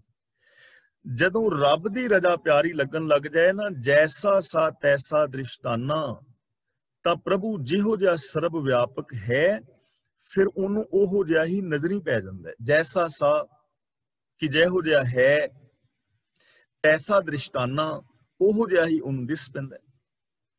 ਰੱਬ ਦੀ ਕੁਦਰਤ ਦੀ ਅਸਲੀਅਤ ਇਹਨੂੰ, ਜਿਹਨੂੰ ਰੱਬ ਦੇ ਨੇਮ ਪਿਆਰੇ ਲੱਗਦੇ ਨੇ, ਰੱਬ ਦੀ ਰਜਾ ਪਿਆਰੀ ਲੱਗਦੀ ਹੈ, ਜਿਹਨੂੰ ਗੁਰੂ ਦੀ ਸਿੱਖਿਆ ਪਿਆਰੀ ਲੱਗਦੀ ਹੈ, ਜੋ ਗੁਰੂ ਦੀ ਸਿੱਖਿਆ ਮੁਤਾਬਕ ਜ਼ਿੰਦਗੀ ਜੀਂਦਾ ਹੈ, ਰੱਬੀ ਰਜਾ ਦੇ ਵਿੱਚ ਤੁਰਦਾ ਹੈ, ਫਿਰ ਜਿਹੋ ਜਿਹਾ ਹੈ ਉਹਨੂੰ ਉਹੋ ਜਿਹਾ ਹੀ ਦਿਸ ਪੈਂਦਾ ਹੈ। ਤੇ ਇਹ ਗੱਲ ਗੁਰੂ ਅਰਜਨ ਦੇਵ ਜੀ ਆਪਣੇ ਤਜਰਬੇ ਚੋਂ ਕਹਿ ਰਹੇ ਨੇ। ਆਪਾਂ ਪਹਿਲਾਂ ਵਿਚਾਰ ਕੀਤੀ ਨਾ, ਜਿਸਾ ਸੁਣੀਦਾ ਤੈਸੋ ਹੀ ਮੈਂ ਡੀਠ। ਗੁਰੂ ਅਰਜਨ ਦੇਵ ਜੀ ਕਹਿੰਦੇ ਨੇ ਮੈਂ ਸੁਣਦਾ ਸੀ ਗੁਰੂ ਇਹੋ ਜਿਹਾ ਹੁੰਦਾ ਹੈ, ਗੁਰੂ ਇੰਨਾ ਮਹਾਨ ਹੁੰਦਾ ਹੈ, ਪਰ ਕਹਿੰਦੇ ਮੈਂ ਗੁਰੂ ਦੇ ਚਰਨਾਂ ਦੀ ਸ਼ਰਨ ਵਿੱਚ ਆਇਆ, ਗੁਰੂ ਦੇ ਚਰਨਾਂ ਦੀ ਸ਼ਰਨ ਵਿੱਚ ਆਇਆ, ਗੁਰੂ ਦੀ ਬਾਣੀ ਮੁਤਾਬਕ ਜ਼ਿੰਦਗੀ ਜੀਵੀ, ਮੈਂ ਗੁਰੂ ਨੂੰ ਵੇਖਿਆ, ਸਮਝਿਆ, ਪਰਖਿਆ ਤੇ ਗੁਰੂ ਵਾਸਤਵ ਵਿੱਚ ਹੀ ਉਹੋ ਜਿਹਾ ਹੈ। ਹੁਣ ਜਿਹੋ ਜਿਹਾ ਗੁਰੂ ਹੈ ਉਹੋ ਜਿਹਾ ਗੁਰੂ ਦਿਸ ਪਿਆ ਨਾ। ਕਿਉਂ ਦਿਸਿਆ? ਕਿਉਂਕਿ ਗੁਰੂ ਦੀ ਆਗਿਆ ਮਿੱਠੀ ਲੱਗੀ, ਗੁਰੂ ਦੇ ਬਚਨ ਮਿੱਠੇ ਲੱਗੇ, ਗੁਰੂ ਦੀ ਬਾਣੀ ਮੁਤਾਬਕ ਜ਼ਿੰਦਗੀ ਜੀਵੀ ਤੇ ਸਮਝ ਆ ਗਈ ਕਿ ਵਾਸਤਵ ਦੇ ਵਿੱਚ ਇਹ ਬਿਲਕੁਲ ਗੱਲ ਠੀਕ ਹੈ, 101% ਸੱਚੀ ਚੀਜ਼ ਹੈ।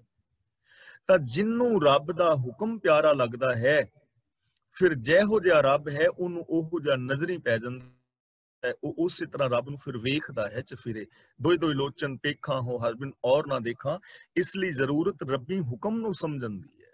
ਅਗਲਾ ਬਚਨ ਕਰਦੇ ਨੇ, ਜਿਸ ਤੇ ਉਪਜੇ ਤਿਸ ਮਾਹੇ ਸਮਾਏ। ਫਿਰ ਜਦੋਂ ਦਿਸ ਪਿਆ ਕਿ ਰੱਬ ਐਵੇਂ ਦਾ ਹੀ ਹੈ, ਇੱਕ ਰੱਬ ਹੀ ਪਸਰਿਆ ਹੋਇਆ ਹੈ, ਤਾਂ ਜਿਹਦੇ ਤੋਂ ਇਹ ਜੀਵ ਪੈਦਾ ਹੋਇਆ ਉਹਦੇ ਵਿੱਚ ਹੀ ਸਮਾ ਜਾਂਦਾ ਹੈ। ਜਿਵੇਂ ਆਪਾਂ ਪਹਿਲਾਂ ਬੇਨਤੀ ਕਰਿਆ, ਸਰੀਰ ਖਤਮ ਹੋਣਾ ਹੈ ਤਾਂ ਸਰੀਰ ਨੇ ਆਪਣੇ ਆਪਣੇ ਤੱਤਾਂ ਵਿੱਚ ਸਮਾ ਜਾਣਾ ਹੈ, ਤੇ ਜਿਸ ਤੋਂ ਪੈਦਾ ਹੋਇਆ ਹੈ ਬੰਦਾ ਉਹਦੇ ਵਿੱਚ ਸਮਾ ਜਾਂਦਾ ਹੈ, ਯਾਨੀ ਰੱਬ ਦੇ ਵਿੱਚ ਹੀ ਉਹ ਸਮਾ ਜਾਂਦਾ ਹੈ। ਉਹਦੀ ਸੁਰਤ ਰੱਬੀ ਗੁਣਾਂ ਦੇ ਵਿੱਚ ਜੁੜੀ ਰਹਿੰਦੀ ਹੈ। ਜਿਉਂ ਜਲ ਮੈਂ ਜਲ ਆਏ ਖਟਾਨਾ, ਕਿਉਂ ਜੋਤੀ ਸੰਗ ਜੋਤ ਸਮਾਨਾ, ਮਿਟ ਗਏ ਗਵਨ ਪਾਏ ਬਿਸਰਾਮ, ਨਾਨਕ ਪ੍ਰਭ ਕੈ ਸਦ ਕੁਰਬਾਨ। ਉਹੀ ਸੁਖ ਨਿਧਾਨ ਉਨਹੂ ਬਨ ਆਏ। ਤੇ ਜਿਹੜੇ ਫਿਰ ਰੱਬ ਦੇ ਅੰਦਰ ਸਮਾ ਜਾਂਦੇ ਨੇ ਨਾ, ਉਹ ਸੁੱਖਾਂ ਦਾ ਖਜ਼ਾਨਾ ਨੇ। ਉਹ ਸੁੱਖਾਂ ਦਾ ਖਜ਼ਾਨੇ ਦੇ ਕੋਲ ਅਮਿਣਵੇਂ ਔਰ ਅਮੁਕਵੇਂ ਸੁੱਖ ਹੁੰਦੇ ਨੇ। ਉਨਹੂ ਬਨ ਆਏ, ਤੇ ਇਹ ਦਰਜਾ ਫੱਬਦਾ ਵੀ ਉਹਨਾਂ ਨੂੰ ਹੀ ਹੈ। ਕੇਵਲ ਉਹਨਾਂ ਨੂੰ ਹੀ ਇਹ ਇੱਜ਼ਤ ਫੱਬਦੀ ਵੀ ਹੈ, ਇਹ ਦਰਜਾ ਫੱਬਦਾ ਵੀ ਹੈ ਉਹਨਾਂ ਨੂੰ। ਕਿਹਨਾਂ ਨੂੰ? ਜਿਹੜੇ ਅੰਦਰੋਂ ਬਾਹਰੋਂ ਇੱਕ ਨੇ, ਜਿਹੜੇ ਅੰਦਰੋਂ ਬਾਹਰੋਂ ਇੱਕ ਨੇ, ਉਹਨਾਂ ਨੂੰ ਇਹ ਦਰਜਾ ਫੱਬਦਾ ਹੈ। ਉਹ ਸੁੱਖਾਂ ਦਾ ਖਜ਼ਾਨਾ ਨੇ। ਸਰੀਰਕ, ਮਾਨਸਿਕ, ਬੌਧਿਕ, ਆਤਮਿਕ, ਪਰਿਵਾਰਕ, ਵਿਵਹਾਰਕ ਤੌਰ ਤੇ ਉਹ ਸੁਖੀ ਔਰ ਸ਼ਾਂਤ ਨੇ। ਇਹ ਉਹਨਾਂ ਦੇ ਜੀਵਨ ਦੀ ਫੱਬਣ ਹੈ, ਇਹ ਉਹਨਾਂ ਦੇ ਜੀਵਨ ਦੀ ਮਹਾਨਤਾ ਹੈ। ਆਪਸ ਕੋ ਆਪ ਦੀਨੋ ਮਾਨ। ਫਿਰ ਐਸੇ ਲੋਕਾਂ ਨੂੰ ਮਾਣ ਮਿਲਦਾ ਨਾ ਜਗਤ ਵਿੱਚ, ਚੰਗੇ ਕੰਮ ਕਰਨ ਵਾਲੇ ਜੋ ਲੋਕ ਨੇ ਉਹਨਾਂ ਨੂੰ ਮਾਣ ਮਿਲਦਾ ਹੈ, ਚਾਹੇ ਉਹ ਧਰਮ ਦੀ ਦੁਨੀਆ ਵਿੱਚ ਚੰਗਾ ਕੰਮ ਕਰਨ, ਰਾਜਨੀਤੀ ਦੀ ਦੁਨੀਆ ਵਿੱਚ ਕੰਮ ਚੰਗਾ ਕਰਨ, ਸਮਾਜਿਕ ਦੁਨੀਆ ਵਿੱਚ ਚੰਗਾ ਕੰਮ ਕਰਨ, ਜਾਂ ਸਾਇੰਸ ਦੀ ਦੁਨੀਆ ਵਿੱਚ ਚੰਗਾ ਕੰਮ ਕਰਨ। ਜਿਸ ਵੀ ਫੀਲਡ ਦੇ ਅੰਦਰ ਕੋਈ ਚੰਗਾ ਕੰਮ ਕਰੇਗਾ ਉਹਨੂੰ ਮਾਣ ਮਿਲੇਗਾ, ਸਤਿਕਾਰ ਮਿਲੇਗਾ। ਤੇ ਗੁਰੂ ਜੀ ਕਹਿੰਦੇ ਨੇ ਜੋ ਰੱਬੀ ਰਜ਼ਾ ਦੇ ਵਿੱਚ ਤੁਰਦੇ ਨੇ ਉਹਨਾਂ ਨੂੰ ਮਾਣ ਮਿਲਦਾ ਹੈ, ਰੱਬ ਮਾਣ ਦਿੰਦਾ ਹੈ। ਆਪਸ ਕੋ ਆਪ ਦੀਨੋ ਮਾਨ, ਤਾਂ ਸਮਝ ਲਓ ਰੱਬ ਆਪਣੇ ਆਪ ਨੂੰ ਆਪ ਹੀ ਮਾਣ ਦੇ ਰਿਹਾ ਹੈ। ਆਪਸ ਕੋ ਦਾ ਮਤਲਬ ਆਪਣੇ ਨੂੰ ਆਪ ਹੀ ਮਾਣ ਦਿੰਦਾ ਹੈ, ਯਾਨੀ ਰੱਬ ਦਾ ਮਾਣ ਸੇਵਕ ਦਾ ਮਾਣ ਹੈ, ਸੇਵਕ ਦਾ ਮਾਣ ਰੱਬ ਦਾ ਮਾਣ ਹੈ। ਰੱਬ ਔਰ ਸੇਵਕ ਇੱਕੋ ਹੀ ਨੇ। ਤਾਂ ਇਸ ਤਰ੍ਹਾਂ ਜੋ ਉਹਦੇ ਆਪਣੇ ਹੋ ਜਾਂਦੇ ਨੇ ਉਹਨਾਂ ਨੂੰ ਮਾਣ ਜਗਤ ਦਿੰਦਾ ਹੈ। ਨਾਨਕ ਪ੍ਰਭ ਜਨ ਏਕੋ ਜਾਨ। ਧੰਨ ਗੁਰੂ ਅਰਜਨ ਪਾਤਸ਼ਾਹ ਜੀ ਕਹਿੰਦੇ ਨੇ, ਹੇ ਭਾਈ ਰੱਬ ਨੂੰ ਤੇ ਰੱਬ ਦੇ ਪਿਆਰੇ ਨੂੰ ਇੱਕੋ ਹੀ ਸਮਝੋ, ਉਹ ਦੋ ਨਹੀਂ ਹਨ। ਕਿਉਂਕਿ ਰੱਬ ਦਾ ਜਿਹੜਾ ਪਿਆਰਾ ਹੈ, ਰੱਬ ਦੀ ਰਜ਼ਾ ਵਿੱਚ ਤੁਰਨ ਵਾਲਾ ਹੈ, ਜਿਹਦੇ ਵਿੱਚ ਰੱਬੀ ਗੁਣ ਨੇ, ਰੱਬ ਦਾ ਹੀ ਉਹ ਰੂਪ ਹੈ। ਕਿਉਂਕਿ ਉਹਦੇ ਵਿੱਚ ਕੋਈ ਔਗਣ ਨਹੀਂ ਹੈ, ਉਹਦੇ ਵਿੱਚ ਮੇਰ ਤੇਰ ਦੇ ਵਿਤਕਰੇ ਨਹੀਂ ਹਨ। ਰੱਬ ਦਾ ਪਿਆਰਾ ਰੱਬ ਦਾ ਹੀ ਰੂਪ ਹੋ ਜਾਂਦਾ ਹੈ। ਜਿਨ ਜਾਤਾ ਸੋ ਤਿਸੀ ਜਿਹਾ, ਭੇਦ ਨਾ ਜਾਣੋ ਮਾਨਸ ਤੇਹਾ। ਤਾਂ ਇਸ ਦੁਨੀਆ ਦੇ ਵਿੱਚ ਕੁਛ ਜੰਮਦਾ ਮਰਦਾ ਨਹੀਂ, ਇੱਕ ਰੱਬ ਫੈਲਿਆ ਹੋਇਆ ਹੈ, ਇੱਕ ਰੱਬ ਪਸਰਿਆ ਹੋਇਆ ਹੈ। ਚਾਰ ਚੁਫੇਰੇ ਉਹਦਾ ਨੂਰ, ਉਹਦਾ ਜ਼ਹੂਰ, ਉਹਦਾ ਜਲਵਾ ਹੈ। ਸਾਰੀ ਕਾਇਨਾਤ ਉਹਨੇ ਆਪਣੇ ਆਪ ਤੋਂ ਪੈਦਾ ਕੀਤੀ ਹੈ। ਸਾਰੀ ਕਾਇਨਾਤ ਉਹਦੇ ਰੱਬੀ ਰਜ਼ਾ ਹੁਕਮ ਦੇ ਅੰਦਰ, ਸਿਸਟਮ ਦੇ ਅੰਦਰ ਚੱਲ ਰਹੀ ਹੈ। ਜੋ ਰੱਬੀ ਰਜ਼ਾ ਮੁਤਾਬਕ ਜ਼ਿੰਦਗੀ ਜੀਂਦੇ ਹਨ ਉਹਨਾਂ ਨੂੰ ਸੁੱਖ, ਸ਼ਾਂਤੀ, ਆਨੰਦ, ਖੇੜਾ, ਪ੍ਰਸੰਨਤਾ ਮਿਲ ਜਾਂਦੀ ਹੈ। ਇਸ ਲਈ ਸਾਨੂੰ ਚਾਹੀਦਾ ਹੈ ਕਿ ਅਸੀਂ ਕਿਸੇ ਨੂੰ ਦੁੱਖ ਨਾ ਦੇਈਏ, ਸੁਖੀ ਕਰਨ ਦਾ ਯਤਨ ਕਰੀਏ, ਕਿਸੇ ਦੇ ਦੁੱਖਾਂ ਦੇ ਵਿੱਚ ਸ਼ਾਮਲ ਹੋਈਏ, ਉਹਦੇ ਦੁੱਖਾਂ ਨੂੰ ਹਰੀਏ, ਸੁੱਖ ਦੇਈਏ। ਤੇ ਜੇ ਅਸੀਂ ਕਿਸੇ ਨੂੰ ਸੁੱਖ ਦੇਣ ਜੋਗੇ ਨਹੀਂ ਤਾਂ ਘੱਟ ਤੋਂ ਘੱਟ ਦੁੱਖ ਨਾ ਦੇਈਏ। ਜੇ ਕਿਸੇ ਦਾ ਵਿਕਾਸ ਨਹੀਂ ਕਰ ਸਕਦੇ ਤਾਂ ਵਿਨਾਸ਼ ਨਾ ਕਰੀਏ। ਜੇ ਕਿਸੇ ਦੇ ਗੁਣਾਂ ਦੀ ਅਸੀਂ ਮੁੱਲ ਨਹੀਂ ਪਾ ਸਕਦੇ ਤਾਂ ਉਹਦੀ ਐਵੇਂ ਬਦਖੋਈ ਨਾ ਕਰਦੇ ਫਿਰੀਏ। ਚੰਗੇ ਇਨਸਾਨ ਬਣਨ ਦਾ ਯਤਨ ਕਰੀਏ, ਰੱਬੀ ਰਜ਼ਾ ਦੇ ਵਿੱਚ ਤੁਰੀਏ, ਬਾਣੀ ਨੂੰ ਆਪ ਪੜ੍ਹੀਏ, ਬਾਣੀ ਮੁਤਾਬਕ ਜ਼ਿੰਦਗੀ ਜੀਵੀਏ। ਅਸੀਂ ਜੀਵਨ ਮੁਕਤ ਹੋ ਸਕਦੇ ਹਾਂ, ਰੱਬ ਦੇ ਅੰਦਰ ਸਮਾ ਕੇ ਰੱਬ ਦਾ ਰੂਪ ਹੋ ਸਕਦੇ ਹਾਂ। ਆਪਣੇ ਜੀਵਨ ਨੂੰ, ਪਰਿਵਾਰ ਦੇ ਜੀਵਨ ਨੂੰ, ਸਮਾਜ ਔਰ ਸੰਸਾਰ ਨੂੰ ਅਸੀਂ ਸਵਰਗ ਬਣਾ ਸਕਦੇ ਹਾਂ।